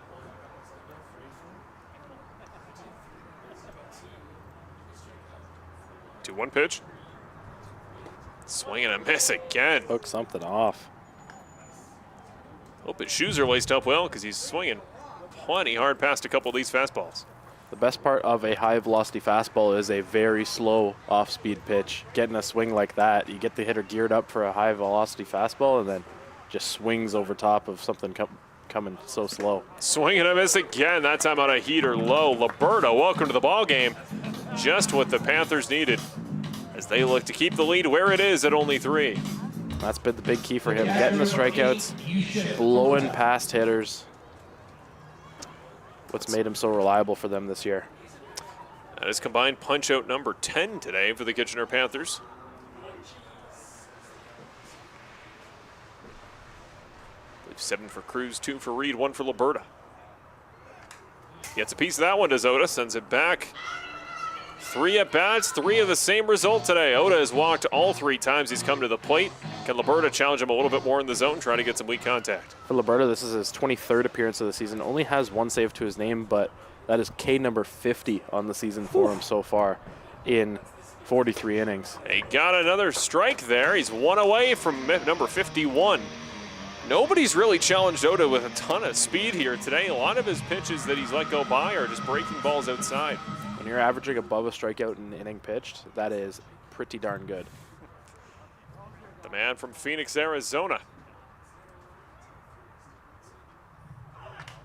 Oh, Oda, you hear the yell as he got a piece of that one. It changes the entire tempo of the ball game as a batter. It changes the timeline. It feels like somebody has sped everything up, kind of resets your internal clock. You got to be ready now to keep up with the heater, which, as you mentioned, is what fools you for the low breaker. Here's 0-2. Liberta works quick too, so as a hitter dealing with both high velocity and working quick, it just feels like the pitcher has all the momentum coming down on top of you. And also from a left-handed standpoint too, coming in with high velocity just makes it even more an uncomfortable at bat, especially for a left-handed hitter like Oda. Lefty, 1-2.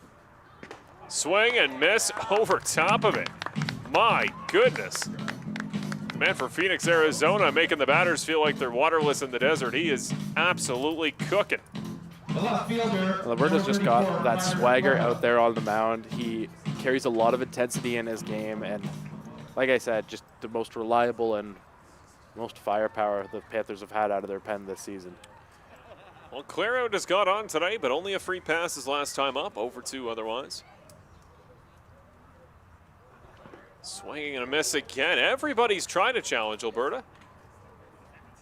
They think if they can just time it up, they're going to get plenty underneath it, but as of yet, nobody's got bat to ball.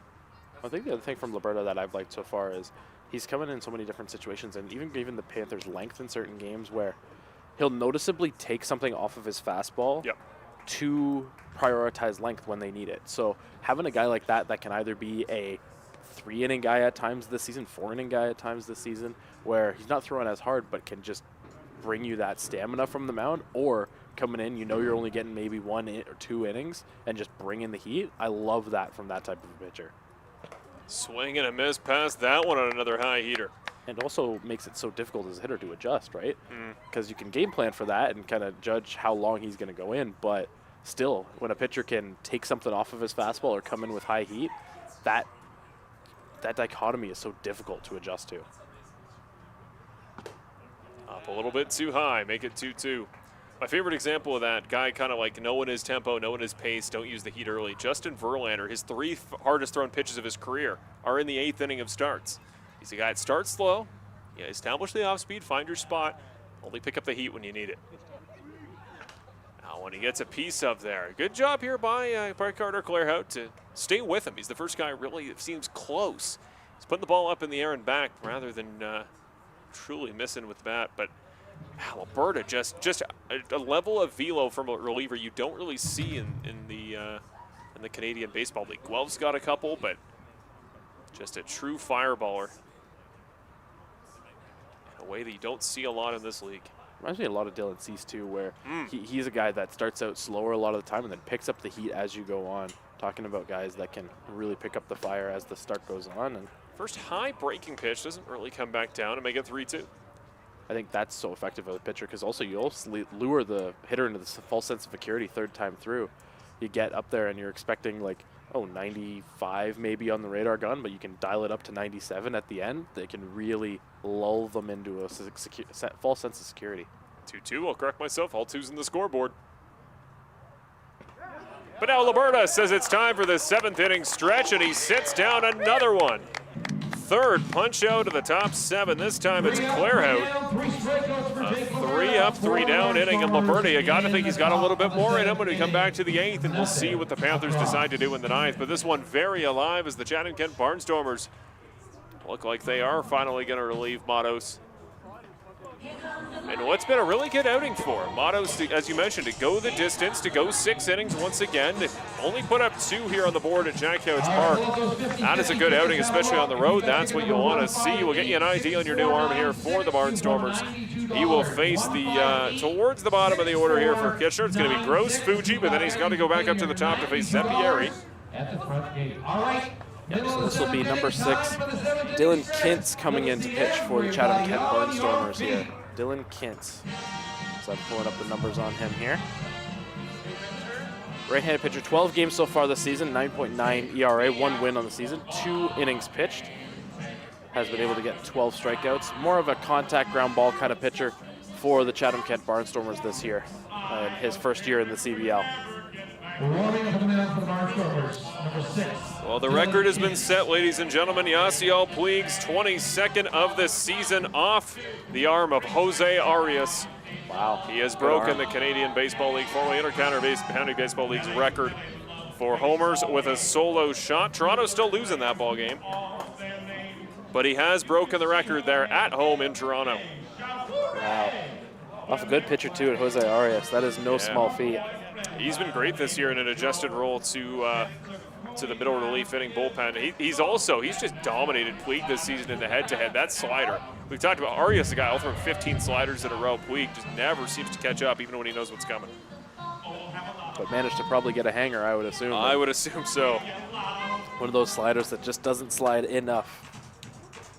Well, the road team winning in that one, 4-2. Brantford at the bottom of the 5. Here at the bottom of the 7th, it is the visiting Chatham-Kent Barnstormers up 5-2. And over there in Guelph at Hastings, well, Guelph remains hot at home. The Majors still down 4-2 in the late innings, bottom of the 6th.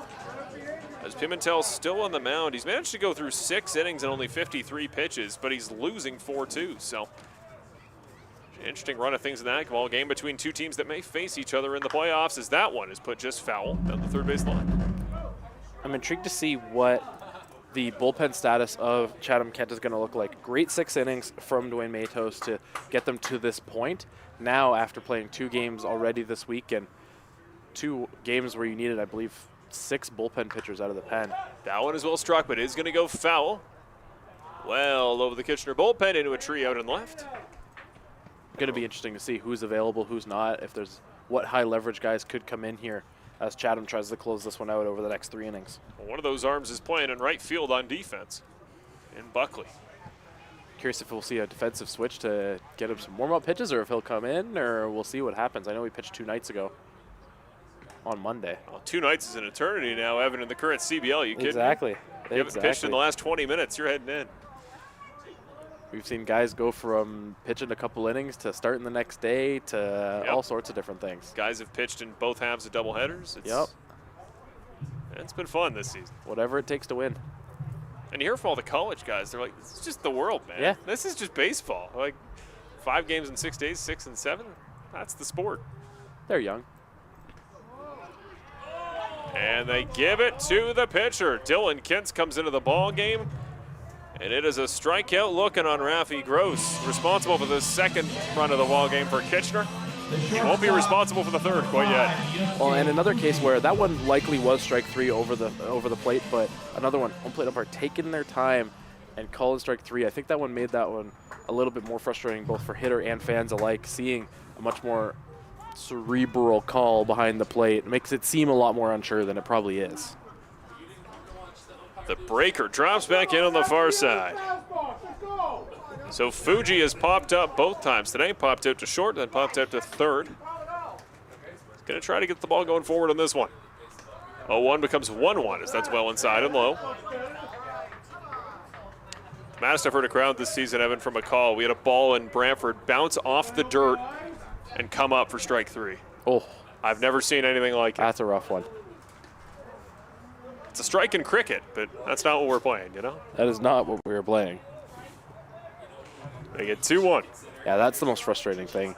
And like, I umpired myself in the younger leagues growing up, but you gotta have a short memory. But on ones like that, that's just inexcusable. Well, inside again, this time low for 2-2. Pardon me, 3-1, I should say. There's making a mistake, and then there's that. I mean, you see the puff of dirt there. There was really no case for him, but Right. 3-1. That one is struck, is fair into the glove of the first baseman. Constantino waves off the pitcher, and the putout by the first baseman.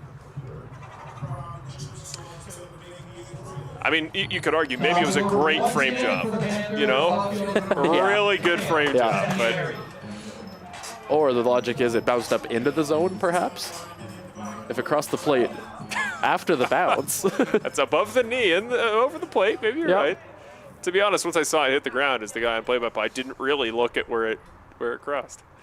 Zeppieri's back, bit of a shuffle on a call for a strike. The Crowd Kitchener reacting to bench that really one. getting noisy now. Yeah, that one looked low as there's a few voices complaining about that one. That one did look just below the zone. And there's noise from the man now on deck. We know Malik Williams already isn't happy with home plate umpire Mike Richards.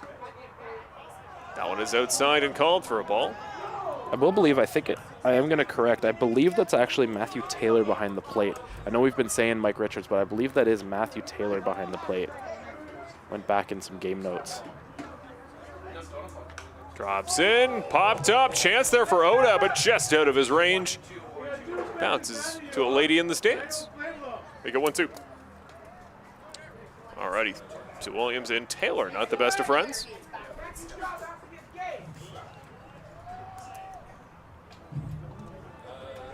Could use some mid-game couples counseling between Williams and home plate, that's for sure. It's been testy on a couple calls for him here tonight. Obviously, remember that weird double that became foul situation. That one well up high for 2-2. One where two different umpires made two different calls and caused a little bit of mass confusion. Everyone on the field stopped. I stand by. If he just runs that out, they just path of least resistance. Yeah, all right. Where he's standing, keep him there. But 2-2. That one up in the air. That one should be an easy play, although the shortstop getting on his horse. Plenty of movement. Finally underneath it is Morin to record the final out of the bottom seventh there. Spencer Morin didn't have it right from the beginning, but he gets there in time. Makes a nice play there to retire Zeppieri. So that's what you want to do if you're the Chatham-Kent Barnstormers, right, Evan? You just want to keep Williams at the front of the order. Always have him leading off. Always have him with limited damage he can do. He's had a man in front of him only on one occasion here tonight. Or pardon me, not once tonight, I should say. He's seen solo empty base paths in front of him each time. So that's what you want to do. The great power bats in the league. It's the same way to beat Puig. It's the same way to beat Lenahan or any of these top bats. As the three-card Monty taking place here live in ball game. I've always been pretty good at the three-card, swapping them around, trying to keep an eye. There you go. Well, the fan here in attendance at Jack Couch Park has won it. I know you've been here, Evan, obviously more in Kitchener through the course of the season than I have. I've had the pleasure to get called in to do a couple games here. I love coming to Jack Couch Park games. Things stay moving. It's all very well run. It's just a great team atmosphere. You usually get the smell of the barbecue right up here from the commentary booth, and now even better, the netting is out, so we can really get all of it. But just a great atmosphere, and you talked about it. This really feels like a September ball game with the cooler air. Yeah. As far as the entire season goes, the fan support and the fan investment from May 15th all the way to where we are now. How has it been for the CBL's first season here in Kitchener? What's the game day experience? Well, I think the biggest thing, this is my third year working with the Panthers in a scorekeeping as well as broadcast helping out role. And the biggest thing I've seen is just the growth of the fan base. I think they've been able to bring the fans a lot more to the stadium. They've brought a lot of, improvements to the ballpark. It feels much more like an up-to-date modern stadium at this point. And you got the nice scoreboard now. Like you said, you get the smell of the popcorn, the sausage throughout the stadium. That's always been a staple here at Jack Couch. You got the merch set up now. It just feels much more like there's a support behind the team, and I think that's really helped with both the professional status, and General Manager Shinifarani has done a great job of bringing life back into this team and ballpark over my time here so far, and I'm excited to see what he does next year because I think it's only going to continue to build and get better as we go on.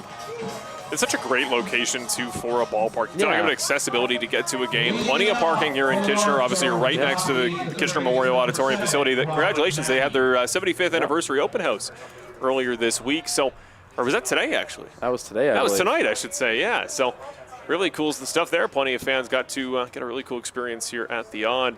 But a great facility for baseball here at Jack Couch, and obviously we hope to see plenty of playoff games here in the near future. I talked about how fun it would be to see a 7-game series in the playoffs at Jack Couch. Oh, man, I'd love to see just a Welland and Kitchener going at it. Oh. That one in low for ball 2. There's lots of good pieces. There are so many foundational pieces on this Kitchener Panthers offense. They just feels like every team below the cut line, right? They just need to find the right pitchers, whether it's imports or Canadian starters. Just need those arms. That one's up high this time. Liberta can't get a call. Yeah, because you look up and down the Panthers lineup, there are so many guys that are great bats in this lineup. They're top 5, and then you even go down to Ibarra has been picking it up in the latter half of this season. Rafi Gross is a great extra base hit guy. Yosuke Fuji brings a lot of power out at the bottom of that order. There's so many guys in there that are great hitters that have brought a lot of weapons to this Panthers team as that'll go across for a 3-1.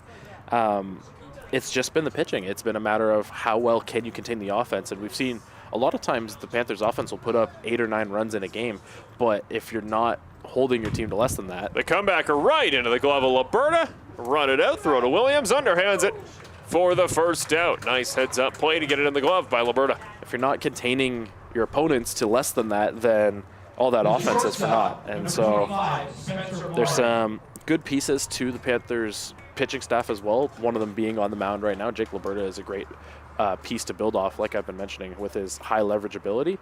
And now it's continuing to build on starters. Trey Cruz, despite giving up the runs that he did today, had a good outing. That's another arm that you could choose to bring back next year and continue to build off of. Evan Elliott was an all-star this year. There's so many pieces that you can build off of. It's just putting it all together and starting to challenge some of the top teams in the league.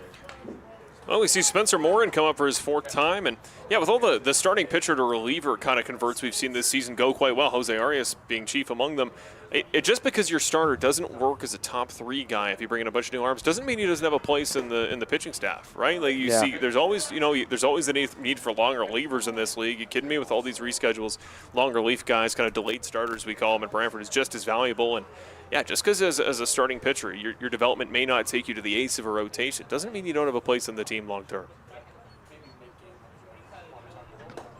2-0 becomes 3-0 low there. Mackey a moment ago there grounded back to the pitcher. He avoids the golden sombrero, but not in the way he was hoping to do it. Well, and I'm curious also how, the impact of so many new advanced stats and the pitch clock coming in, ABS coming in next year. I'm very curious how that'll impact the league and maybe be a kind of evening factor out across the whole league for certain teams to, take an advantage of, or, I don't know. Just very curious with the new technology, new developments around the league as it continues to build upon things, how teams will start to adjust to the rules or game plan and strategize based on it. It already feels like we've seen kind of a passing of the torch. Some of the greats of this league, I won't name any, but from years past, who were really elite components in the future. Here, I'll give an example just because he's still a very strong player, but like a Tyler Duncan in Hamilton, he's no longer the focal point of that offense, at least not in 2026 of a team that has high playoff aspirations. It speaks to the depth of this league about how stars of just a couple seasons past, his analytics have taken over. That one lined out very shallow center, but Rafi Gross, what a first step to get there in time, makes the catch on the line out there. Low hit ball by Lee Casera. But to finish that thought, just, these guys from kind of years past that were true stars of the IBL and just post or pre-COVID, still have a valuable place, but the league, kind of the analytics, the focus, and the high-scoring nature have changed. But wouldn't be surprised. I think we can agree to see the general run environment of the entire league get a little bit lower. Runs per game, I think, will drop as more pitching talent discovers the CBL and wants to come play here professionally. And I think that will change who is effective, right? As opposed to 5-10 years ago, maybe you're getting tons of pitches over the heart of the plate. I haven't seen too many true missed pitches this season from great starters. And it's going to change who can hit at the plate and who can be less effective. Pitch on the bottom corner. Live fastball gets him for strike one. And I think, too, there is such a difference between the very elite arms and the average of the league. I think there is a lot of very elite arms in this league that can come to mind. Owen Boone being one primary one. I know he had the no-hitter here last year. That's, big name that stands out. And then there's, few great pitchers at the top and then a bit of a gap between the kind of league average. And I think the more this league continues its professional status and also starts to draw in more of that talent, that average is going to start creeping closer and closer to the top. We're going to see closer games. We're going to see more low-scoring affairs. And this is a much more typical game that you'd want to see, right? I know we had the 30-8 game earlier on this year. That was much less of that, but this is much more the type of baseball game you want to see for a league standpoint and also from both teams' standpoint, right? This is a low-scoring, close game, and, that's more entertaining than those big 22-run blowouts. Well, Bo Buckley finds himself in a full count. Liberta's thought back-to-back pitches on the outside low should have been called for strikes. But that one is put in play out in front of him. Out to get it is the third baseman, Kiefer. Close play, but Buckley runs it out. Talk about speed on the base pass from a converted pitcher. Buckley runs straight through it to get on base and advance Spencer Morin. Yeah, real nice run there from Buckley. Was kind of a slow chopper, not much of an opportunity there for Petey Kiefer to be able to throw him out there over there at first. That's one of those scenarios where it's not really any sort of defensive miscue. That's just simple speed killing out there on the base paths. So back up to the top for Chatham for the fifth time. Here's Thomas Richards. Oh, and misses wide and rolls away. The runner won't go anywhere, though. Morin going to head back to second. 2-run blast for Thomas Richards last time up. That brought us to our current score of 5-2.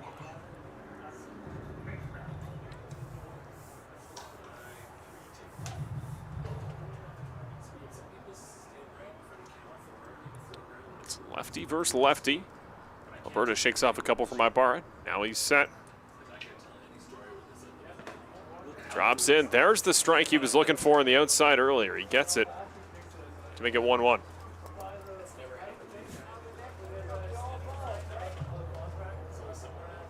1-1, 2 outs, 2 on, top of the 8th. Alberta facing Richards. Drops it in for strike 2 on the breaking pitch. Nice breaking pitch to drop in there. I think one of the more interesting things also to follow with this game is the Panthers pitchers have been very even on balls and strikes so far, no matter who's been out there. And I think that's been kind of the big key of this game is the walks and the close calls have hurt them so far. Swing and a miss over a ball very low. There's a punch out for Alberta, his 4th of the ball game, 1st of the inning, and it turns it back to the offense. The Panthers need to find just 3 runs to tie, 4 more to take the lead, and they've got 2 offensive opportunities to do it. It's going to be Williams, Penalve, and Lawson. Evan, that's the 3 names you want to see if you're here of the Panthers faithful in person or on TV. And now you also had a chance to see Dylan Kintz, who got to pitch last inning, who's coming back out here on the mound, see what you can learn from the previous 3 at-bats, and really now go attack and drive this offense. You still have 2 chances to their 1. 3 runs is certainly not an insurmountable peak. We also see there is an arm starting to warm up in the Chatham bullpen. I can't get a good look at who it is right now, but it's another high leverage arm, I would assume. But we'll see who is available out there in the pen for the Chatham-Kent Barnstormers in this game. So here we go. 3 more half innings in regulation.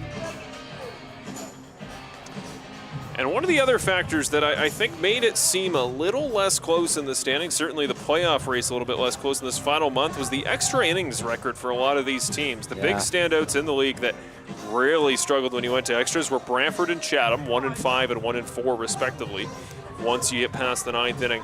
Guelph was undefeated. They went 2-0 in a very small sample. Hamilton struggled a little bit at 1-3.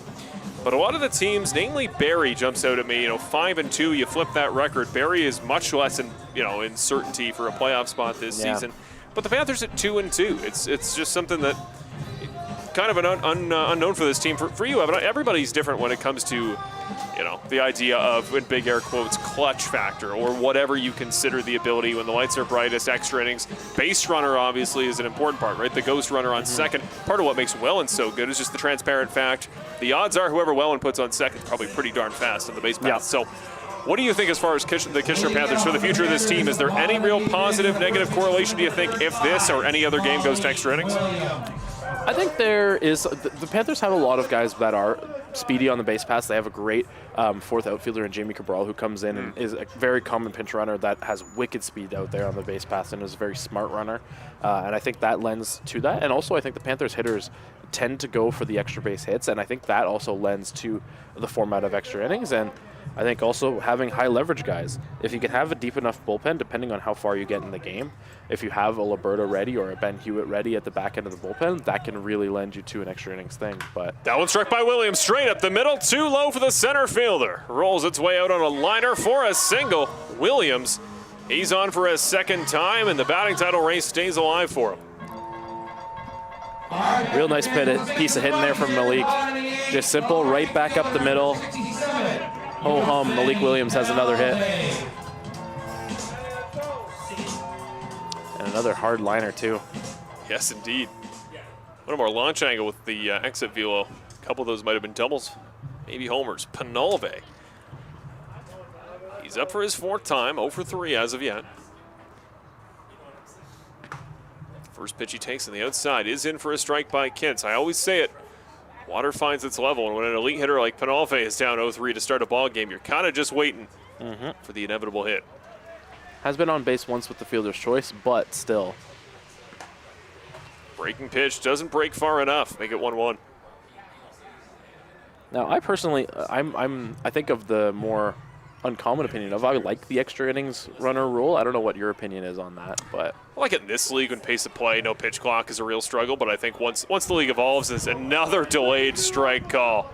Wow. Once again, frustrating Penalve. He's got to reset now on 1-2. I think until the pitch clock, anything that keeps the game quick, I think is good.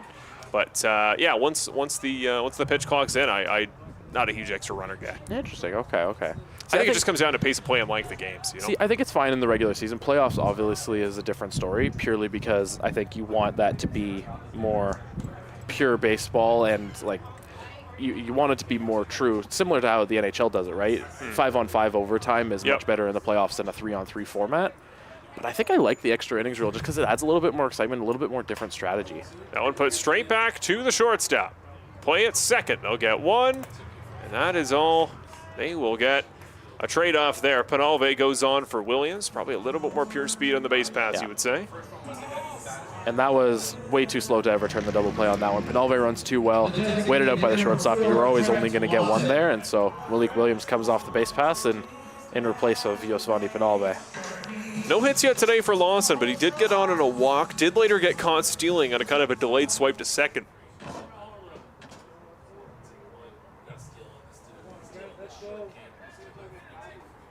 So keep an eye on Penalve, but a step and a half, almost 2 steps lead, still shuffled a little bit further. The righty Kintz obviously with his back to Penalve, 0-1. 0 for 1 on steals tonight is Kitchener, as Lawson got caught stealing after his walk last at bat. So Penalve, good speed over there at first, but got to be careful. You don't want to get thrown out a second time. 1. Oh, kind of started to go, creeped his way back. A ball poorly hit there into the first base area. It was nearly in the gloving range of Constantino, but instead no dice. Lawson didn't quite get all of it, but he stays alive. Chatham-Kent fully fell for the bluff of Penalve there. They were ready for him going to second, and it looked like Penalve was holding up immediately after bluffing the run to second.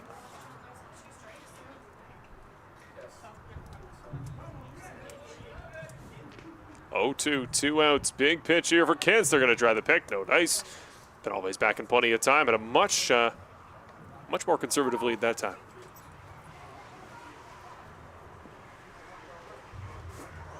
So 0-2 against Lawson.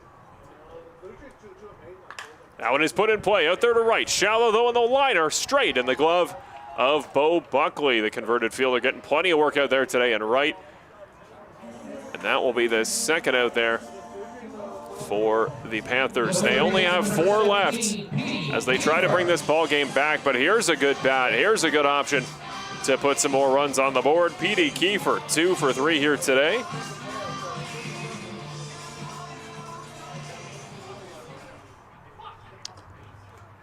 He's looked good. He's looked good on defense there as well. And another try on Penalve. That time was a little less certain, but he's back in time once again. Try to get an eye on who's warming up at the Chatham bullpen. I believe it's Aiden Ryan out there warming up. Can't get a pure look at it, but I think it's Aiden Ryan warming up for them. Runner almost goes. Another partial steal, another partial delay. They're just kind of trying to keep Kins guessing. Obviously, he's tried a couple pickoffs. He's just engaged a couple times, but he's still been effective refocusing back to the plate. So Kiefer looks at 0-1. Another half steal. This is much more of a pitch out there. This is getting fun, as this is where I know Kins has done a good job staying dialed in, but it's so hard to resettle on what's happening at the plate when you have that much movement out there on first. And obviously, the good base runners, they take as many steps as they feel comfortable, but they have all their momentum, all their leverage leaning back towards the bag. Now Penalve goes again, and nearly a hit and run, but that one catches the top of the bat.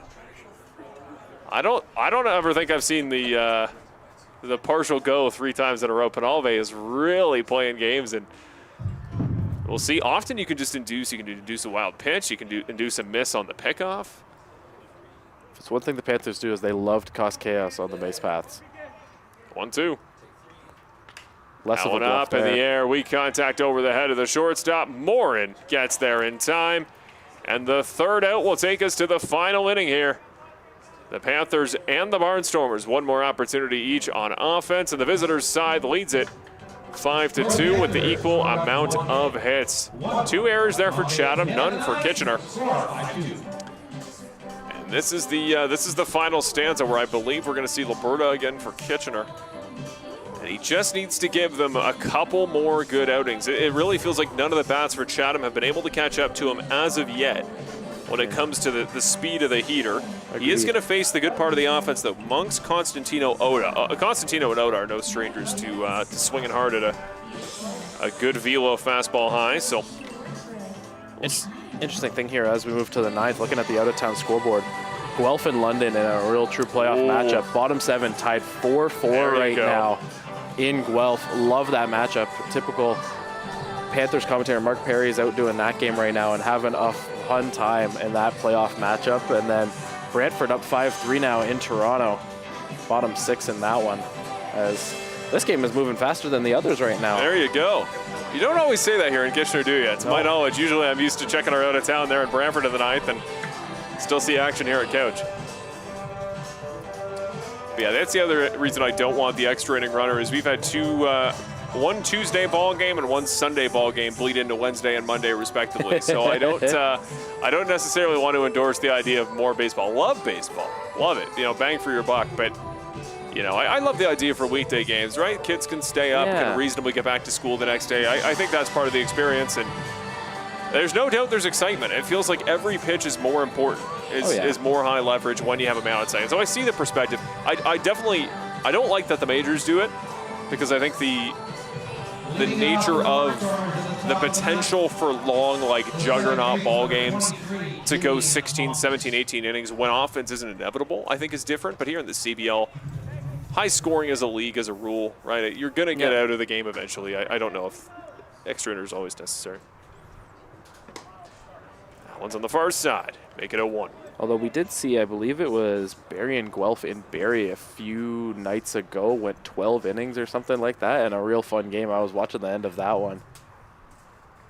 That one is right back. Not a comebacker, but almost in the glove of Liberta. He'll try the throw, but no play there at first. Second baseman Fabian tried to still play through it, but Liberta got leather on it, but didn't fully hang on. It was one of those games, I think it was actually after our broadcast here last Thursday, that I was watching that one after I got home, and as I was leaving the ballpark, I remember talking to Shana Farani after the game and mentioning that the game was going to extras and then watching extras at home. That was an intense battle. And Claudio Custodio was on the mound for Guelph, and he was being his dominant self, but then also having some weak points as he was getting longer into his outing. And it was, intense game. That one is lasered at Fabian, but out of the glove. It's hit leather on both the last 2 hits, but for both, the Barnstormers have put a man on nonetheless. Just barely out of the glove of Fabian. It looked like that laser to Monks earlier. It's just, when the ball's hit that hard, not much you can do. That time, it's Constantino. And I think, unfortunately, the difference between those two is that is an error going to be charged to Fabian just because it was hit so hard, but he had much more of a chance to catch that ball than the leaping grab that was attempted by Monks. So it's an unfortunate one as that ball was hit so hard, but one that you hope to be caught out there. Pitch drops in, goes down the middle on the breaker for the first strike.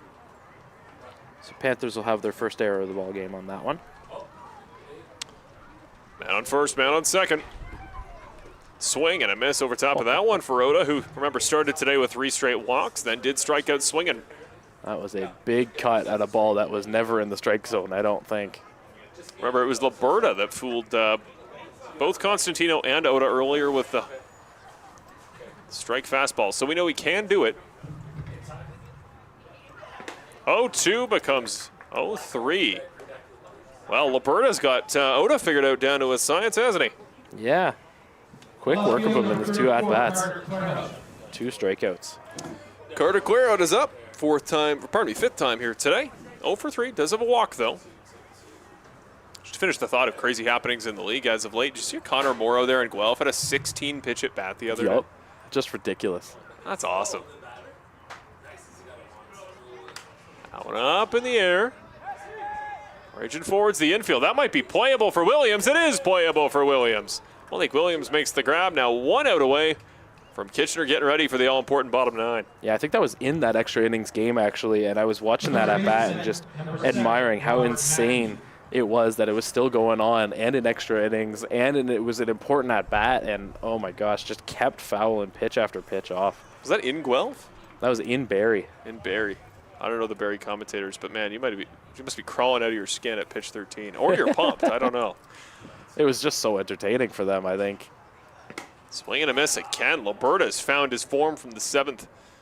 In his first inning, he came in. He is back to heaters down the middle that nobody can get a piece of. Mackey's 0 for 4 today. Liberta says 4 isn't high enough. This is wide.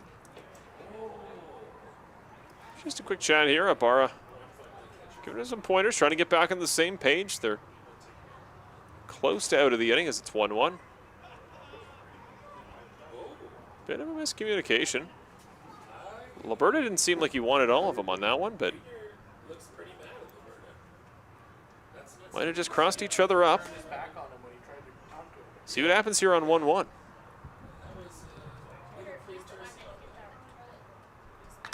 Out and up in the air. A high hanger on the fly ball should be caught there by Gross. It is caught there by Gross. Had to take a couple final steps as right as it came into the glove, but he does get it. And the Panthers hold it at 5-2. Bit of a weird situation there. Yeah, let's just like take a little bit of a chat between Ibarra and Liberta. I think Liberta kind of turned around as Ibarra was still trying to chat with him. You got to think, confidence obviously for Liberta, well earned. He is a heck of an arm. He knows he's got great stuff, but I don't know, man. Maybe it's just me. Anything I ever hear about Ibarra, I could be trying to walk back to my car in the parking lot. If Ibarra's yelling baseball stuff at me, you stand to attention because you're going to learn from the sport from a guy as veteran as he. So interesting now, Dylan Kint's coming back out onto the mound in the rare scenario where he has the double save opportunity. Yeah. Where he not only would be going for the save because it's been a save situation since the end of the ball game, but also a save situation because he's pitched the last 3 innings, which even if you're above 3 runs would have counted as a save. So him coming in to try to finish off this ball game here would save Chatham a lot of pitching, which would, I think, go a long way for them as they continue on this long road this week. And remember, this game does potentially have consequences for who finishes bottom here in the league. Chatham would bump up to 14-32, theoretically with a win. Kitchener would drop to 14-30. Still 2 games in hand for the Panthers. They're in a pretty favorable spot to not drop out to the bottom. Toronto, who looked as in play for the 6, maybe for the playoffs as anybody at the start of August. The bottom has just fallen out on them, but the Barnstormers quietly 4-6 in their last 10, which, not the best, but Kitchener's 4-6 in their last 10. Toronto's 1-9, and then even Welland, Hamilton, and Barrie above the cut line, they're all 5-5. So it's been enough of a comeback for Chatham, who, again, we talked about the circumstances there pregame. All the midseason drops. You lose Morrison to the Rangers there in the MLB. You lose, who else? Fukuda went up there to Ottawa. Green leaves. He went to play in China, I think? Something like that. I'm not Something like that. sure. I can't remember. But all these guys you lose. And then Austin Gurney, who here in this ballpark, the last time I called the Chatham game, Austin Gurney had 11 RBIs on his birthday. So just so many bodies in this offense. And to try to get the pieces put back together here by Chatham at the end stage to avoid the bottom seed, I think not only is it fitting for the kind of team, the kind of development the Chatham organization's had, it's exactly what they want to see. Well, it's tough, too, because like you said, there's so much, like, you're happy for a guy like Evan Morrison. That's so sick to be able to have the opportunity to get drafted. And, of course, you're happy for your teammate, but then you're also losing a great player in that sense because of that, right? It's a double-edged sword. You can't develop too well, or else your guys are going to leave. It's a tough place to be. It's the old college thing for years, right? You develop a guy who's too much of a star. He's going to leave to the pros the first chance he gets. He's not going to stay with you for the full term. So Ibarra goes up 2-0 against Kent, bottom of the 9th. Drops in, but the breaker hits the bottom of the zone to make it 2-1. I think it's also so cool that he got drafted during the All-Star game. Right? Like, that's so sick. Did they make the announcement there live? I think they did. Like, to hear that and see that at the time, that'd be so amazing. That one is struck in play, lined low. It will get down. Ibarra on the board. Second time he's been on, but the first hit. This game's not over, baseball fans. Don't click off KPTV Live. Ibarra is on, 3 outs to play with. And it is Matt Fabian who will try to keep the momentum going. I was curious if they were maybe going to bring in a pinch runner for Junior. They do have Jamie Cabral waiting on the bench. Is Cook available to come in to catch later? He should be available. He's on the lineup card. Here's Fabian. In theory. Shows bunt, doesn't bunt, gets away. Wild pitch on the pass ball and digging around. Oh, You're digging for third. My goodness, Junior almost went around for 2. He says, who needs a pitch runner as he gets into second base off of that. Look at this. Third base coach's eyes had to be like dinner plates. Seeing Ibarra come around. Whoa, all right. We're fired up. It's so interesting, though. Junior's such a fun runner to watch on the base paths because everybody's aware of the fact that he doesn't have necessarily the speed being in the catcher position. Sure. But he loves to mess with the pitcher. You could just see him. He loves to dance off the bag. He loves to cause chaos that just gets in the pitcher's head. Shows bunt, pulls it out, and gets a called ball. 2-0. Chatham's once again got another arm. I think Aiden Ryan is back up in the pen for Chatham now that there is a runner on. Talk about converts. Ryan will start. Ryan will do the middle. Tonight he may need to finish it off. Shows bunt, pulls it, and gets another ball. Wow. 3-0 up for Fabian.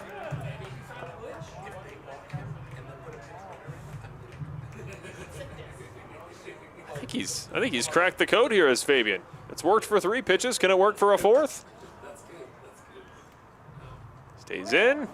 That one is a call on the high side on the inside corner. Make it 3-1. I can't confirm the pitcher actually warming up for Chatham right now is Costa Carica. That's number 19 out there. I thought it was going to be number 15 out there, but that is number 19 warming in the pen for Chatham. 3-1, way up in the air. Won't be playable, and if it is, nobody's going to get it. Make it 3-2. So we'll see if that's the next arm to come out of the Chatham-Kent bullpen. It is a full count for Fabian. Started 3-0. It's become 3-2. What has Kent's got in him? That one is struck. Should get down over the shortstop. Rolling its way out to left. Ibarra going to stop at third because he's got 3 more outs to play with. The Panthers put men on the corners. Here is where you might see a pinch runner. Keep an eye.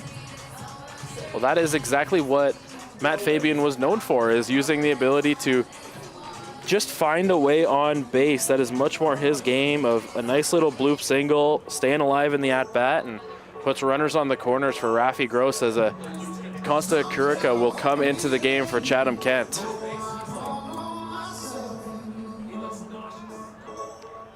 New pitcher. Well, the Chatham-Kent fans are hoping it's more Eureka than Kurika, hoping he can have an epiphany here and get something cooking here to get them out of this ball game, because the Panthers have found a momentum, a sustained momentum, it feels, that they really haven't had in the ball game. The late inning magic here in the CBL is very real. And the fans here in attendance, they are ready to see a win. The Panthers are ready to ensure they are not in contention for the bottom of the league this season. And this was the worry for Chatham-Kent, is how long can their bullpen hold up in this game? And Kids got the 2 innings in the 8th, or the 7th and the 8th, and was able to bring in the transition. Now you got to use another high leverage arm and get out of this ball game, as Panthers have 2 on and nobody out to start off the 9th, with Rafi Gross and Yosuke Fuji the next 2 up, with Rafi Gross already having an RBI in the game already off a double.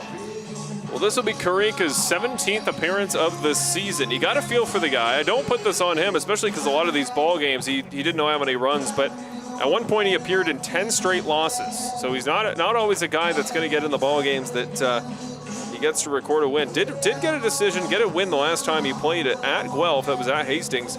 Recorded a win there, 3 innings of work with 1 earned run allowed. So you got to feel for a guy like that, just in spots that he's not always put in a position to succeed. He's pitched against the Panthers twice this season, but they were both in Chatham. 3 2/3 innings. He hasn't allowed a run in that time against Kitchener. So he's missed. He's put a couple off the backstop here in warm-up. So we'll see if he's ready. We'll see if he's dialed in right from the start. Rafi Gross, interesting batter to have up here in this matchup, because he has the RBI double earlier, has the pair of strikeouts. Obviously the punch-out, the thing he's worried about. And in a big spot here where you got to kind of take your hacks a little bit, because one swing of the bat could really put you back in contention. One swing of the bat could tie the game back up. It could indeed. And Rafi Gross has the pop. He has a few extra base hits to his name this year. It's currently tied for the league in triples. Has the speed that kills out there.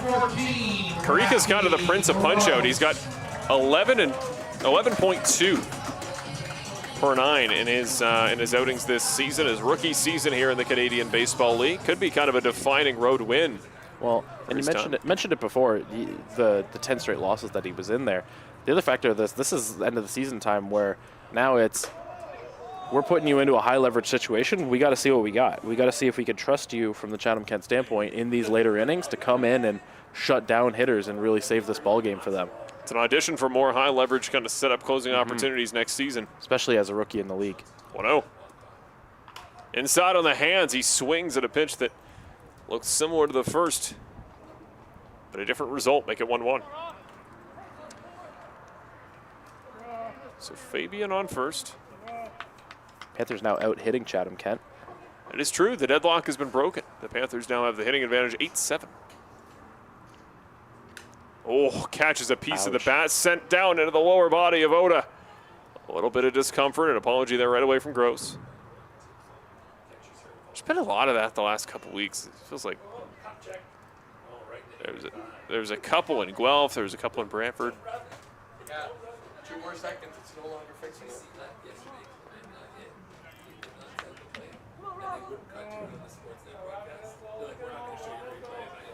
So 1-2. Crucial pitch here coming up. Strikeout guy at the plate, but also a guy that can really hurt you. Does Kurika challenge him down the middle? No, he doesn't. Yanks it low. Nicely caught by Oda. It's 2-2. Still not out of the woods yet, though, if you can get Gross. Dangerous hitter in Yosuke Fuji on deck, who hasn't had the night so far, but is also a big power bat that can hurt you. Regression to the mean. There's a hit coming. Dangerous thing. Nice take. Really gutsy to check up on that by Gross. That was awesome. It's a full count now. Everyone reacted to that pitch with the intensity of the moment. The umpire stood still. Nothing on the outside corner there as the count runs full. That's gnarly, because he was going around too. The bat would have found a little piece of it, but here we go. Kurika versus Gross. That one put in play. Right to the third baseman. The chance at the double. They get one at second. They won't get the runner at first. And a man comes home. The Panthers cut the lead to just 5-3. It is Junior Ibarra who will score. On the fielder's choice, and still the tying run remains at the plate. And it's Yosuke Fuji coming up here, looking to turn the lineup card over with Zeppieri waiting on deck. Just productive outs. That's all you need here, Evan. Just every time you come up, do a little something. Advance the runners. Just get the ball game moving. It's exactly what Gross just did there. He's now on first. Here's Fuji. Call there goes the way of the righty. Kurika gets a strike on the outside. Just 2 outs left for Kurika to record. 2 outs left to play with for the Panthers bats. The 0-1 pitch.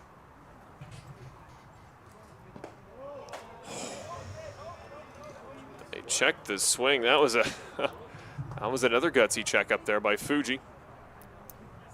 Impossible to tell from the third base side if he did go around. I think he held back just from this perspective, but they still checked down to third base there. Oh, gets away. Another passed ball. Is he going to go for 2 again? He thought about it. Was digging, he was ready. There's been a couple here that Oda's doing his best. He's hurrying to the backstop there, but more than normal, we've seen that tonight where hitters are getting an extra few steps off second, seeing if they can maybe push for the 2 bags off the wild pitch. Kind of surprised Rafi didn't go for it. Of all these guys that have had the chance, he's got the most. He's got a lot of speed. Most top end speed, yeah. But now you still have a runner in scoring position. You get rid of the double play. Yeah. Big advantage there. Increases the chance Zeppieri comes up for another at bat. Fuji puts that one off the ground, rolling back foul to make it 2-2. It's so interesting, too, with how many twists and turns we've had in this game, how many swing plays and swing calls there has been so far, and the what-ifs, right? Yeah. What if Malik gets that one down the line there? What if some of these calls are going, borderline calls are going the other way, right? There's so many different questions there. Great teams, though. You got to keep it out of the umpire's hands to begin with. Oh, yes. That's very true. That's very true. 2-2. Swing and a miss on a heater low and inside. Kurika now 1 away. The tying run still could come off the bat of Zeppieri, and he's done it already tonight. A solo shot back in the third. He needs another one. He's got swagger coming up to the plate. He looks like a guy that is ready to have a signature moment. I was curious there. What's Kurika's out pitch? He hasn't really demonstrated one thing he's been going to on 2 strike counts. Well, the heater low worked for him that time. Well inside, called for ball 1. Zeppieri in that race for the league lead in walks. He hasn't put any up on the board here tonight, but has a home run to his name. That was exactly. A no-doubter. You'll take that.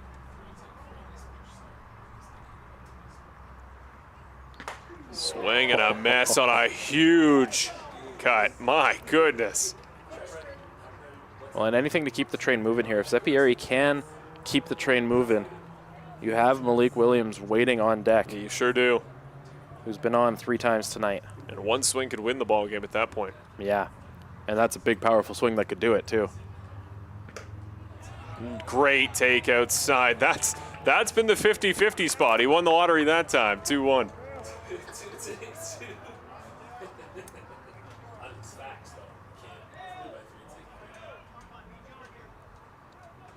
The benches are into it. They sure are. 2-1. Up high, 3-1. Nearly caught Zeppieri. You don't want to buzz the tower too often and poke the bear. And Gross and Zeppieri going to be 2 very fast gentlemen to have on the base pass if he can get on. 3-1 here. Gets the call on the bottom side. That's right where he put that. Strike 3 on Fuji. Here we go, folks. Full count, 2 outs. Leaning forward in the chair time. A ball gives Williams a chance to win it. A strike closes it for the Barnstormers. That one up in the air. Does it have a chance to get down and left? Shallow left field. It is down. One more run will score. Zeppieri A clutch single on a full count keeps the ball game alive, and now the winning run could sit on the bat of the MVP contender. There's nothing wrong with a little bloop single, as the pure strength of Mateo Zeppieri will keep the line moving and bring the winning run to the plate. Here is Malik Williams. This is why you love Canadian baseball, don't you? You always see me go 2 or 3 games and you end up in a game-deciding scenario like this. Now here's the other question. Does Mateo Zeppieri test the arm of Yushin Ota after already Ota throwing out Trent Lawson earlier in the game? Now, no offense to Lawson, Zeppieri is a faster runner, but... Runner goes, he does test him. This could decide the game, but it won't. The ball's passed, he's going to third. He's going over. It's gonna be close. He's there in time, it's gone again. Another missed throw. The Panthers have tied the ball game all the way around. The Italian music rings out around the world in 3 errors. My goodness.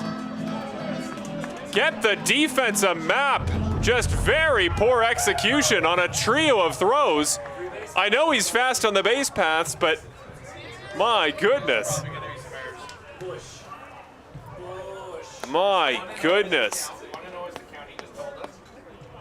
So that's going to be a steal for Zeppieri and then an error, throwing error from the shortstop on the throw to third. That's what you talked about before, that volatility in the base path. Just rattle the cage until you get a mistake. There haven't been many missed throws today, if any, by the Barnstormers on stolen base attempts. You just got to put pressure. And they did.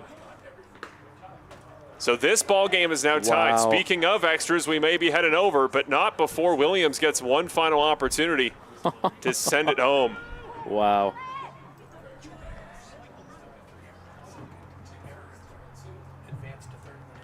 That one misses wide to make it 2-1. So they give him 2 more errors to get Zeppieri all the way home. That's 4 in total tonight for the Barnstormers. It's rare you have a chance to win a ball game with 4. Oh, yanked even harder. That's now 3-1. No, I think there's only one error on that play because Zeppieri did have the steal of second. The ball gets away from the second baseman, yes, and then the throw allows him to get to third and home on the play there. It was close because there's a missed throw to third, right? That's the one where I'm like, well, yes. He was going to check up on third. That throw then misses, and that's why he comes home. Yeah, that's the guaranteed error coming across there because that allows him to score guaranteed. Full count. Will we go to extras?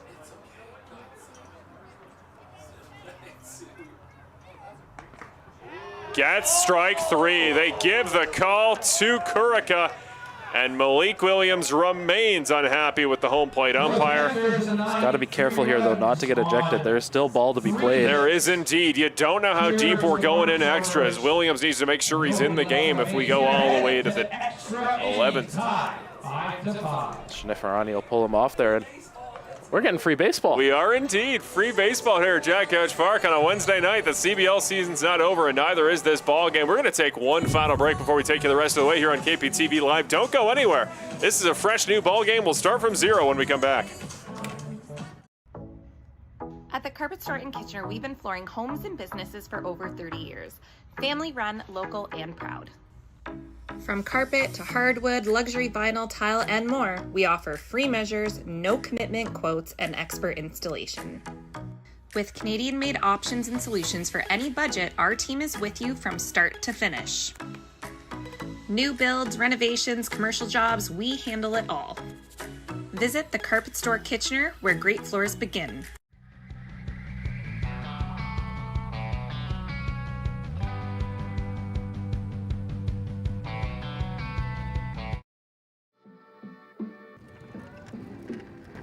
What I look for in a Rawlings is a combination of things. Something that will kind of maintain for a long period of time. I've had a lot of success with Rawlings over the years. What I like about my Rawlings gloves is the feel. The feel is everything.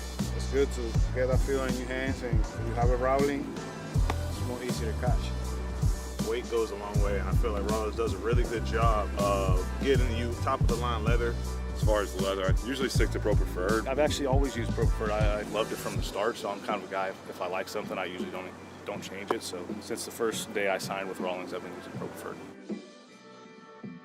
What I like about my Rawlings glove is it's always felt the same.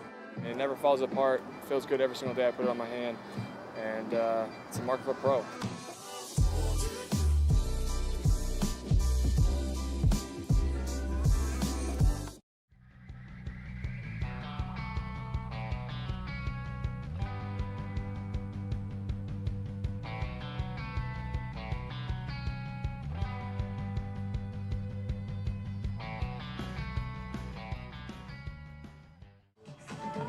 Leading it off for the Barnstormers in the top of the 10th inning, the shortstop, number 25. And welcome back to bonus baseball here on KPTV Live. We are into the extra innings. The scoreboard has turned over. We are starting from the 10th. How far will we go in extras? Let's find out. Liberta still on the mound. The 4th inning in which he's appeared. That one's in and went on a bunt. Is it going to stay fair? It's rolling. It's rolling. That is foul, although came close to just playing it into the glove before it rolled out there, did Kiefer.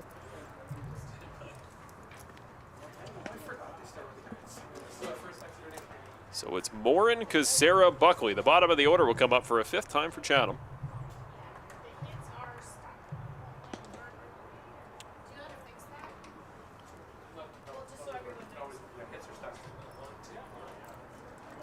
Morin is over 3 today. Does have a walk, though.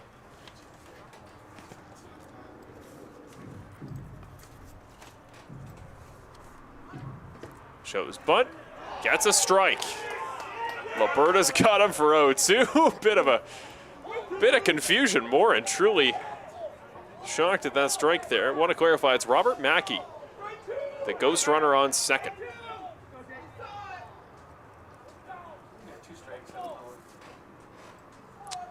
It will theoretically be Williams for the Panthers, given the timing of the last out.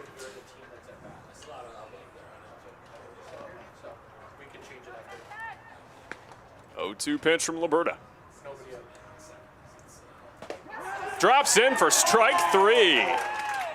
3 pitches, got the same result on all of them. A trio of strikes, sits down Morin looking for his second time today. Right over the heart of the plate. There is no complaint from Morin on that one. No-doubter. He just sat there and watched as that one cut across the plate for strike 3. Excellent pitch from Liberta. That's strikeout number 6 on the night for him. I think you meant Morin for a second. I was like, oh no. Cow. And 5 plate appearances? What a night. It's also 15 strikeouts as a whole for Chatham today against the Panthers. Ooh. Heater's a little too far inside. It's the home plate umpire. Ball 1 goes the way of Kazera. 1 for 4 today. So I believe that still is Robert Mackey out there at second. He's not a pinch runner, so. That one misses the other way now. Another take for Kazera makes it 2-0. Well, we've been talking about the baseball gods all night. We kind of invoked this one talking about the extra base hitting rule, eh? We really did, didn't we? Yeah. Depending on the result, we prove who was right. Exactly. 2-0. Oof. Thought about the back pick behind Mackey. That one is just bunted straight off. Foul. 2-1. Interesting decision to go for the bunt with 1 out to try to move the runner over. You do have Bo Buckley on deck. It is interesting, isn't it? Yeah. He does have a hit today. He's on with a walk. Like, he showed value. But, yeah, you put it all in the back of a base hit. Kazera's, like, wicked fast. You know, he's... There's still a chance that it's a like base hit, yeah. Whoa. And that one is a pass ball. It did hit him. It is a hit by pitch. It was a little close, kind of a jersey clipper, but it did get him. So the big key thing there is the runner will head back to first. That is important. Or sorry, we'll head back to second. So keeps the force play on there. Whereas the wild pitch / pass ball would have. Yeah, moved him over as Junior is going to go talk to Junior with pitching coach John Rizzo. As there is an arm getting loose for the Panthers, I think. I can't necessarily get a view of who it is. I want to say that's number 24, Dionis Rodriguez, warming in the Panthers bullpen. I know Rodriguez made a couple starts this season. He has started a couple games for the Panthers this season. So, undoubtedly, you've got to think the furthest he's come into a ball game potentially. The 10th for sure. Yeah. We had the other day for Brantford, actually last night, funny enough, we had Greg Rapp, our reliever. He came in to consult himself on the mound. He's our pitching coach, and he just had he had to have kind of a soul-searching moment.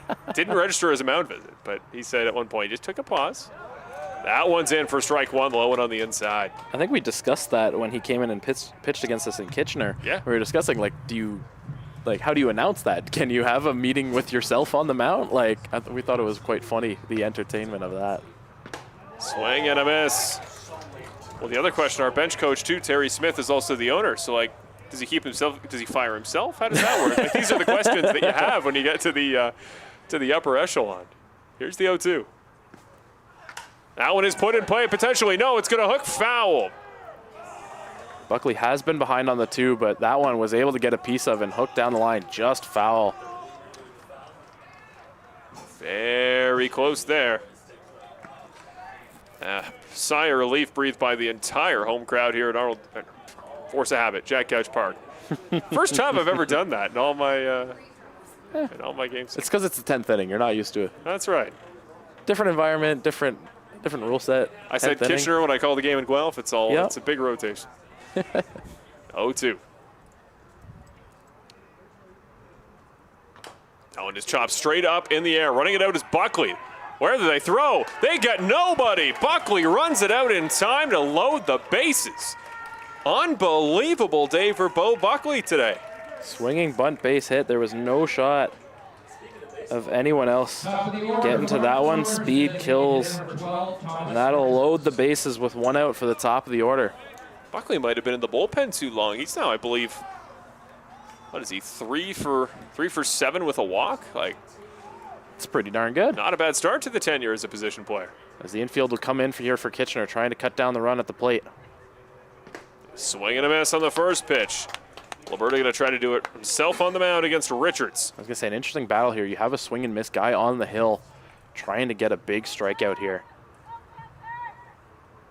1. That one is put in play. That one will get down to left center. Did he catch that baseball? Unbelievable grab. They need to get the out. They do get the out. What a catch.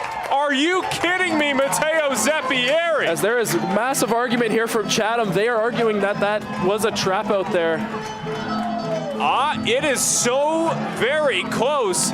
Let the Italian music ring for the 3rd time tonight. That is an unbelievable grab. As Zeppieri dives to roll through it, the discussion has begun. Buckley is incensed. He cannot believe it as he heads off. Lee Cusera is at home plate saying he's scoring, by the way, off of that, trying to score 2. Yeah, so he comes around, he steps through it, the throw back in. He was already, was he on home before Neither the of them catch tagged. was made? Neither of them tagged from the first base and first and second base runner. So there's no They're run gonna if call it's a them catch. out. Wow. He is out. And Bo Buckley is incensed over there at first. He is out of his mind. Spikes the helmet, catches He might get himself tossed. He is more than likely going to. They might need a new man in right. He hasn't been tossed yet, but is completely frustrated coming off the hill. What a catch. Is there a higher leverage catch all year? Matteo Zeppieri, my God. That was unbelievable. So he dives back. That one is a ball hit just short of the warning track in the left center. He's playing a little bit to the right, so he's got a good lead on it, but he's got to immediately step back. The first step wasn't perfect. I think he instinctively starts to go to his right, needs to come all the way back to the left. The dive and the roll through, but the Chatham thinks he pinched it to the ground because he comes from underneath the baseball as he makes the catch. They're saying as he drops to the ground, he kind of pinches it, slaps it off the ground, and scoops it up as he rolls. It's hard to tell how crucial his rolling through was to getting possession of the baseball. If he just lays out, dives, and grabs it and stands up, it's a surefire catch. I can understand the controversy, but with no replay review, what are you going to do? The initial call is the call, and he certainly played it off like he had it, and he immediately throw back in. Wait, what is that signal there from the umpire? Wait, are they reversing the call? What is happening here? Umpire just signaled safe for some reason.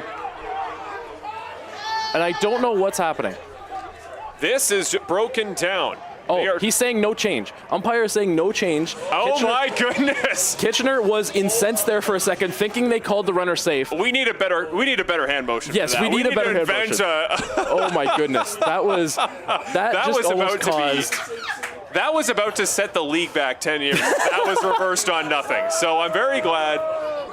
Well, and also, if that was a safe call with no explanation, that would have been insane too. Well, right, because what are you? It's simple as there's no replay review. What are you going to talk your way out of? There's no argument. Jamie Cabral is going to pinch run here, by the way, for Malik Williams, which makes sense. That makes 100% sense. I've been waiting to score this in my scorebook because of just the insanity. So Cabral will start at second. Finally, the Chatham representatives are leaving. The defense is coming out. The other thing you can do there, because the throw back in, they go to throw to home, but it's all broken down, right? They never actually made a proper tag. They go back and get the tag at second. If they just run back and play through it, because there was a pause, right? He makes the catch. We're all in shock. There's a pause. If Casera just goes back and tries to tag again, I think he might have quietly gone, and then he gets the run legitimately. Here's my issue as well. That is a mistake on the runners from Chatham, because they were going on that no matter what, and they have to understand with one out, that is, even if there's a small chance of that ball being caught, you have to tag. You cannot risk getting doubled off in that scenario because you're trying to catch the run and score the run. Because the man on third has it no matter what. Even if he catches that and you tag up, you're going to have him by a couple feet. So let's walk this out to clarify for those watching that may not have caught all of it. What happens? Zeppieri with the hit, kind of the well hit shot out to left center. Zeppieri, the man on the field, on the hit out to left center. He goes, he dives, he makes the catch. Controversy, and we can't review it, there's no way to tell. He comes down on a ball as he goes to roll through the ground or finish the catch. The question, does he pinch it to the ground and not get full possession to make the catch as part of that roll through the ground, and that's how he gets possession? Either way, they rule it a catch. There's a pause on field. He makes the catch out there on the left. The runners for Chatham, meanwhile, have already gone. They're playing through it like it's a surefire hit. Nobody tags, nobody waits. And Kitchener just throws the ball back into second to get the out for a man who's now left the base without a tag. So what we're arguing is if you're Chatham, you just play for a tag up, you wait, you're going to get the go-ahead run either way, but instead they overshoot it, it becomes a double play, and a controversial catch Chatham may not even think is a catch, but comes their downfall that leads to a double. And Bo Buckley at right field, I was watching him in between innings there. He is still yelling at the bullpen, trying to explain his case, and just talk through it, as now we have a situation where we got to reset because Kitchener has a chance to win the ball game here with Jamie Cabral now pinch running at second and Yasvani Penalve at the plate. Penalve bunts. Kurica will make the play. The runner goes to first. Penalve, he's clapping and cheering on his way to first as he gets the out. He knows exactly what he's doing, setting up Trent Lawson and Petey Key for a chance here to score a run with one out. That is the guys you want to pass the baton off to. Lawson and Kiefer, they just need a ball put in play that will score the man on third, and it's Cabral. So the margins look pretty good. That was a great sacrifice play from a key hitter for the Panthers. He could have easily scored that run there, but he takes something off and does the right thing, getting an executed sacrifice bunt to perfection. You check the ego at the door when you want your team to win in this position. That one is put in play. Straight at the second baseman. What a play by Monks. The defenders have come to play here in extras. That one looked like it was going to get through, but a great play by Monks, and now 2 outs. It has come down to Petey Kiefer. Can Petey be the hero? This is the other thing, too, for Chatham. This is why you need to reset. I know you're annoyed. I know you're frustrated with the controversy. You're still in this ballgame. Yeah, the game's still going on. I think with the momentum for Kitchener, there's a bit for Chatham where they felt, man, this might just be already out of our hands if we give them the chance on offense back. Well inside. Kiefer almost gets hit. It is 1-0. Kurica still on the mound. He's pitched in 2 very high leverage innings. He's given up a couple. Only walk-off so far this year for the Panthers came off the bat of the guy on deck, Junior Ibarra. Swing and a miss. Kiefer almost found it. Who hit an infield hit that was dropped at the plate and scored the winning run. Petey Kiefer having a chance to be the second walk-off hitter for the Panthers this season. That one is sent straight into the fencing foul. This is a big pitch here for Kurika, who most of his whiffs have come from a heater low. Kiefer needs to be ready. But that bottom part of the wide side of the zone is where the controversial 50-50 calls have come, so. What a baseball game. What a baseball game.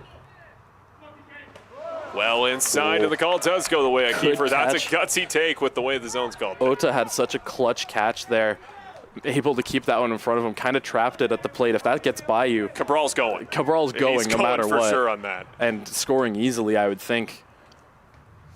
2-2.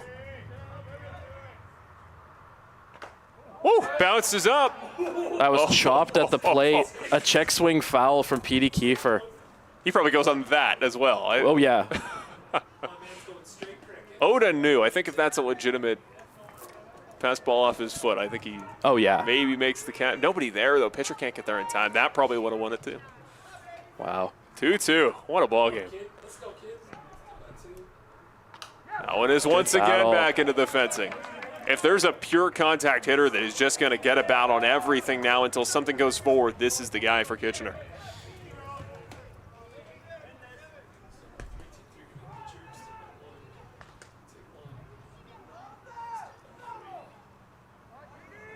Two.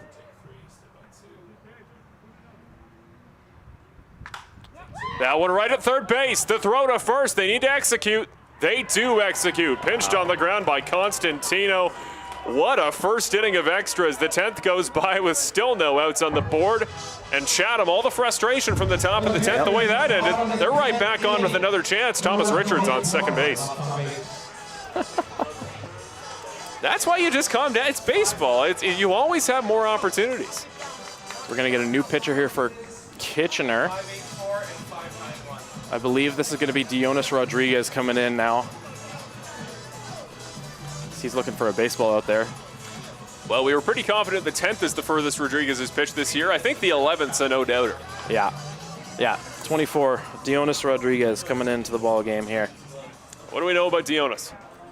Dionis mostly been a starter this year. New role for him, like we've been talking about. Got a good fastball, is going to be kind of looking at the same profile of Alberta, trying to get as much strikeouts, and has been hurt at times when he's lost his control so far this season. So big key for him is staying over the plate and limiting the damage of three pretty tough Chatham-Kent hitters coming up in Monks, Constantino, and Ota.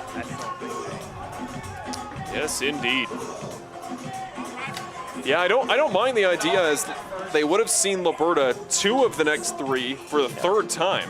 So I don't mind the idea of switching it up. So Penalve is now going to move over to first in place of, because Malik Williams is out of the game for Jamie Cabral.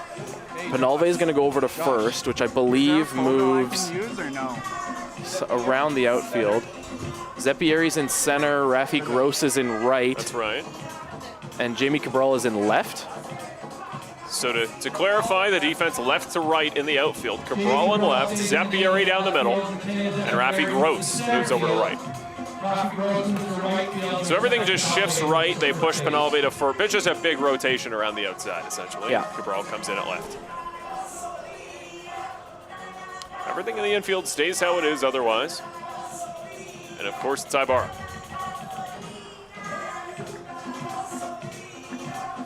So it will be Monks, Constantino, and Oda. It's been a hot day for that portion of the lineup. It's been a combined 4 hits, including a 3-run home run there for Constantino. Also 4 walks. So lots of patience there in the early stages, as particularly the starter Cruz there tried to get his strike zone figured out. These guys are patient. They will not give you much room to work with. You need to hit the zone here if you're Rodriguez. You need to build legitimacy in your pitches to get Monks and Constantino to swing and miss. So Richards on second. First pitch from Rodriguez, struck straight to the second baseman. Well, these extra innings have been quick, boy, haven't they? First pitch sent straight into the glove of Fabian. Exactly what the doctor ordered for Dionis. A quick first out. 1 pitch, 1 out. Similar to what we saw in the last inning, just no sacrifice. Some noise for Constantino, the visiting contingent. What a cool opportunity to see 11th inning baseball here at Jack Couch. Home crowd would remember it even more fondly if they win.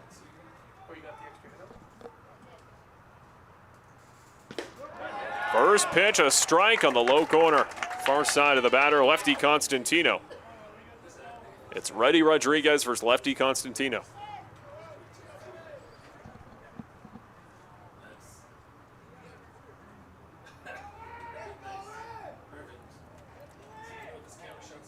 Swing and a miss, an absolute hack and a half on a breaking ball low.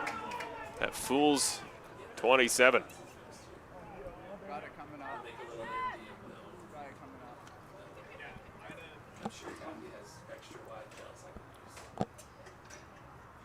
Oh, 2. That one up in the air, set well, foul. That one might be on the soccer fields, a little ways over.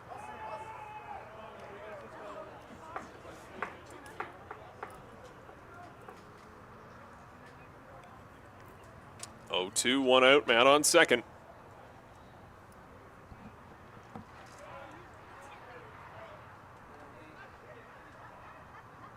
Rodriguez still looking. Now he deals that one, comebacker straight past the glove. Chatham runner will come home. The throw back in from the center fielder Zepieri, not on target. And the Barnstormers back on the board for their first time in extras. 6-5 now leads the visiting side. Rodriguez looked really effective on every single pitch. The first mistake pitch is well struck by Constantino. And barely a mistake pitch, too. Just one that's grounded up the middle to no man's land, really, up the middle there, as that'll cash in the ghost runner, putting Chatham up 1. So Constantino now on first with what may have been the game winner. Here is Oda.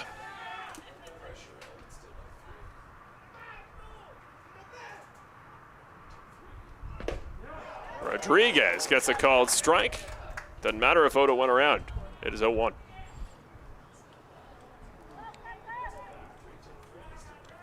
Panthers offense needs to be ready now to make up that run and maybe more. They'll send Ibarra, Fabian, and Gross to the plate. The 1. That one up in the air. A pitch that looked like it was going to curl well outside. Oda, though, tries it with the bat, and it's sent foul.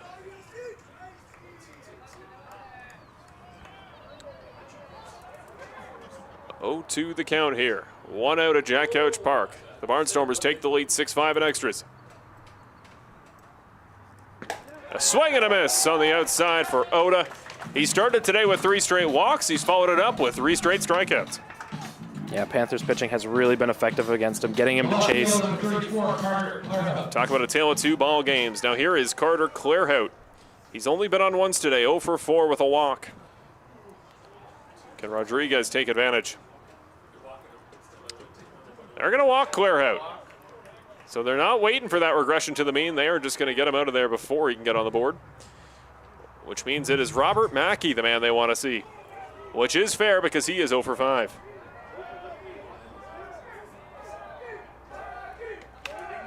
There's a Mackey chant coming pretty distinctly from the Chatham bench. So there's a meeting on the mound from Union here, talking about how they want to attack Mackey. 0 for 5 so far, as you mentioned. 3 Ks. You really should have Cruz, Reed, and Liberta yelling from the bench. Just do what we did. Because clearly they've had his number today. But we'll see if Mackey's been waiting for one big clutch swing of the bat to try to extend this lead. Second baseman looking at him saying, hey, calm down. We got this. 2 on, Rodriguez, 2 outs. Facing Mackey.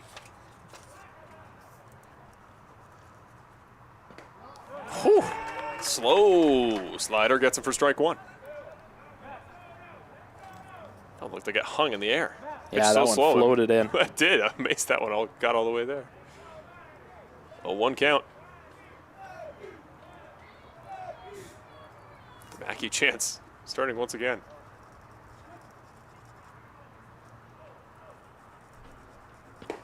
Another breaker. He is attacking the zone and finding pay dirt every time. Batter's going to call time. Would be the 4th strikeout for Mackey if he goes down with another strike.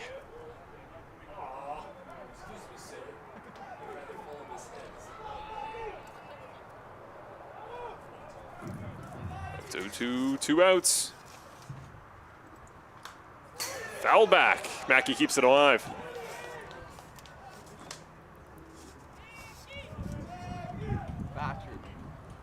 Thatcher. What did you mean in your test? This game is pushed so long. Guelph has now finalized their 6-4 win over London at home. Okay. Big game in that one. 0-2. No, call goes the way of the batter. Mackey's on the board with ball 1. Meanwhile, it's 7-5 Toronto now, top 8. They started half hour after us, but are catching up now. That's a Brantford game for you. Mm-hmm. 1-2. Rodriguez.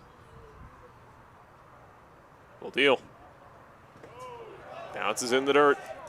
Mackey tells the runners to hold. Everybody stays where they are, and now it's 2-2.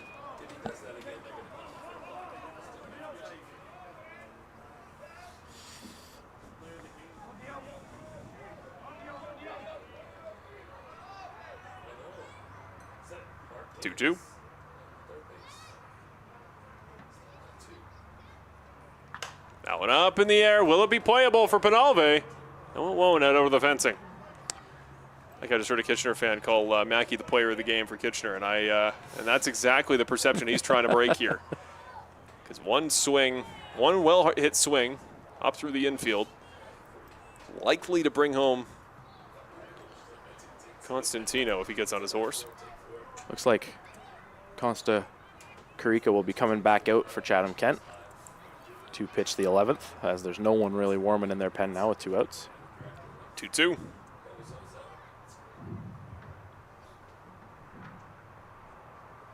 Drops in, breaking pitch was tipped low. That one caught a bite of Junior behind the plate. Second time today we've seen a catcher get hit by a low baseball.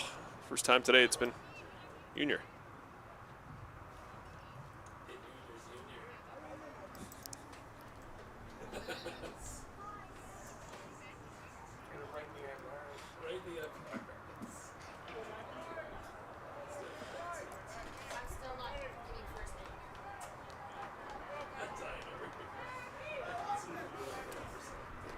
Still 2-2 count. Rodriguez versus Mackey.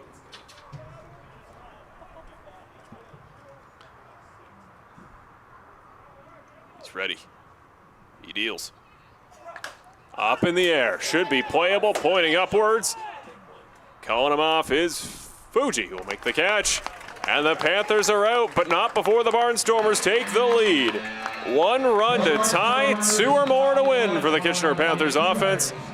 They are ready to come out, and it is Ibar who's going to kick it off. You said earlier he's the man who was responsible for the only walk-off this season for Kitchener. Does he have the chance to start the run to another? Well, or one over the fence would win it here with the 1 run. So that's true. That's a great point. I forgot about the ghost run. One pitch and he could end the game. So can you imagine? We will see how it goes as Costa Carica will come back out. 28 pitches so far. It felt like Carica was more effective in that second inning and the 10th inning than he was in the 9th. He seemed Agreed. Yeah, he's, again, another guy, just another case of a reliever. Needs a couple pitches to find himself early. And the Kitchener was swinging at a lot of the first pitches they saw and getting a little bit of weak contact. So is Carica ready?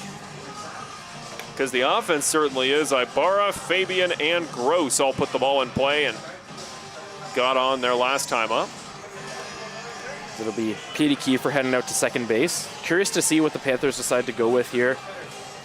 You have Junior coming up, but you also have Matt Fabian on there. You might see a pinch hitter in here for Matt Fabian. Is there a certain name that jumps out at you wouldn't be surprised to see? Zane Scansey, I think, would be the one that pops out to me, as it looks like Zane Scansey is over there on deck right now. Curious if he bats for, I assume he's batting for Fabian, and Junior will get his time at the plate here.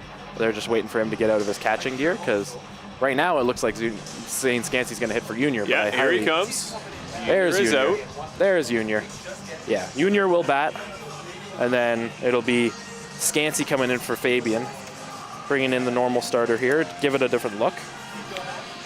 And Scansey too, great range on second. So defensively, if we go all the way to the 12th, you like him as an option on defense as well? Agreed, absolutely. So. I don't know about you there, Evan. I'm out of innings on my score sheet after this one, so this is where it comes to an end. I've been doing makeshift this entire time. If it goes further, I don't know what I'm going to do. Just hit, no hit. Right? There you go. I might have to not record.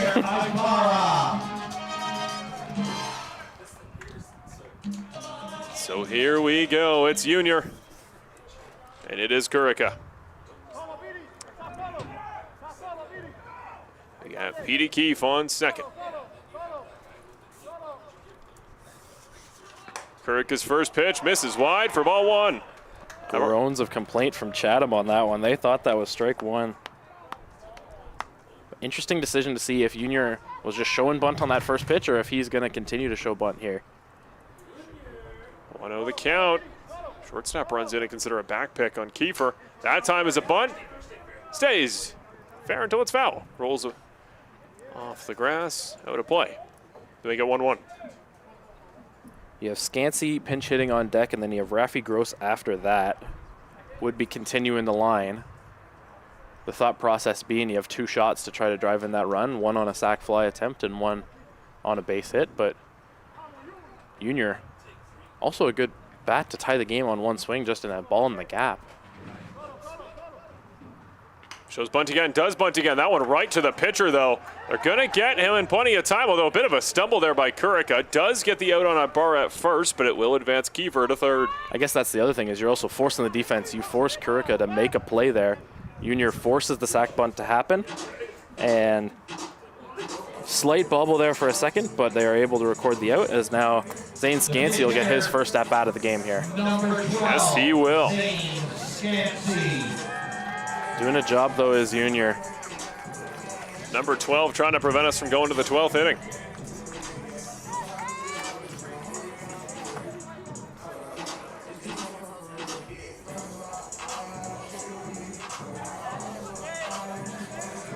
Again, we thank you for joining us here on KPTV Live.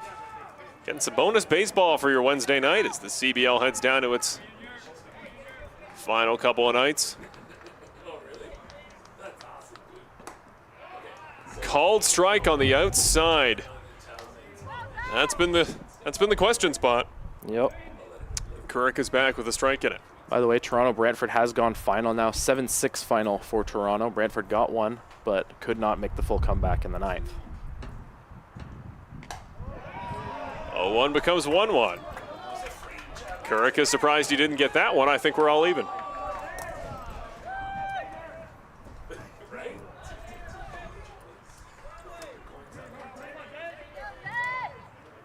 Scansey now looking at infield in, trying to push something through. One each.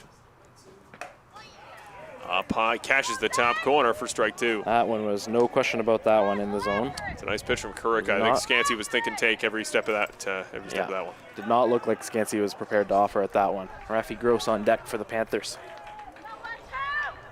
Should he be needed. Whew. They give that one to Scansey to make it 2-2. That one looked like it was bottom of the zone. Would have. But it's a close one. Gutsy take. Good chase pitch. 2-2 pitch. What's Kurica got here? On sent back into the fencing. Stays 2-2. Good battle here from Scansey. Coming into the game cold in the bottom of the 11th. Putting up a fight here. Doesn't take a big drive. All it takes is a bloop over the shallow infield to drive in a run. Swings and misses past it. Kurica sits down the pinch hitter Scansey for strike three to bring him to within one out. The Barnstormers try to finish it off, and now no sacrifice will help. They need a hit to tie this ball game. Raffy Gross had a fielder's choice last time up. He does have an RBI double in this game so far. We'll need a clutch two-out hit here to extend the game with Yosuke Fuji on deck. Consta Kurica has shown some good fight here. A lot to be proud of for the Chatham-Kent Barnstormers in this one. As that puts one another one in. Get one in there. just attacking the zone, and the Panthers hitters don't. They're almost approaching him like he's a guy who hasn't been hitting the zone, but he has been. Almost everything is creeping to the outside edge. Some of them are 50-50s, but you can take a couple. Swing and miss past that one. Kurica 1 pitch away from a massive road win for the Barnstormers. Once again, what a ball game. What a ball game. Cheers from the home crowd. The 25-year-old Kurica trying to cap it off. Here we go.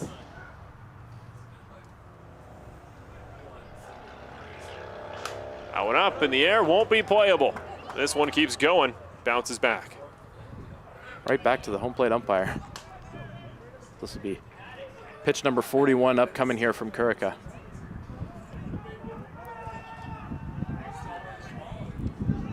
No-2 pitch. Kurica versus Gross. That one's put in play right at the third baseman. It'll take a throw to win it. They get it to first. It's over. The Chatham-Kent Barnstormers finish it off in the 11th inning. And in extras, they will win their 14th game to join the Panthers at 14 on this season.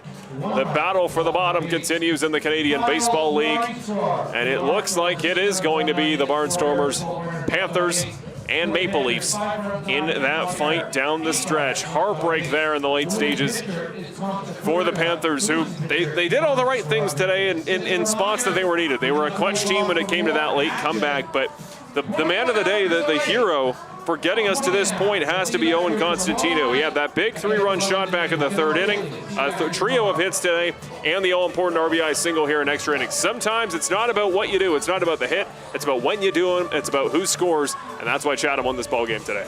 Yeah, and the Panthers made some good comeback magic there to take advantage of some Chatham errors and mistakes in this one, but just could not come up with that clutch hit, whereas Chatham could in this one. Some crazy action in this one, and just the baseball gods constantly swinging this game back and forth. That was a very, very fun game to call. It was indeed. It was a pleasure joining alongside you today. Our first time we've been in the booth together, and we got a banger for it. Unfortunately for the Kitchener Panthers fans out there, goes the way of the Barnstormers. A 14 each for each of these two ball teams. Let's take a look ahead just for both of these teams. I just want to double check the schedule, make sure even for the road fans that you Chatham fans know where you're heading for the rest of the week. Again, it's a busy one. There's a lot more games to play. Owen Boone's going to pitch against Welland. That's an exciting one to be ready for there. Kitchener's got a couple. The next game going to be on Friday, so one day off, I believe. I don't believe there's a reschedule there. Friday, that's on the road, 5 o'clock. A rare 5 o'clock Friday night game there at Christie Pitts.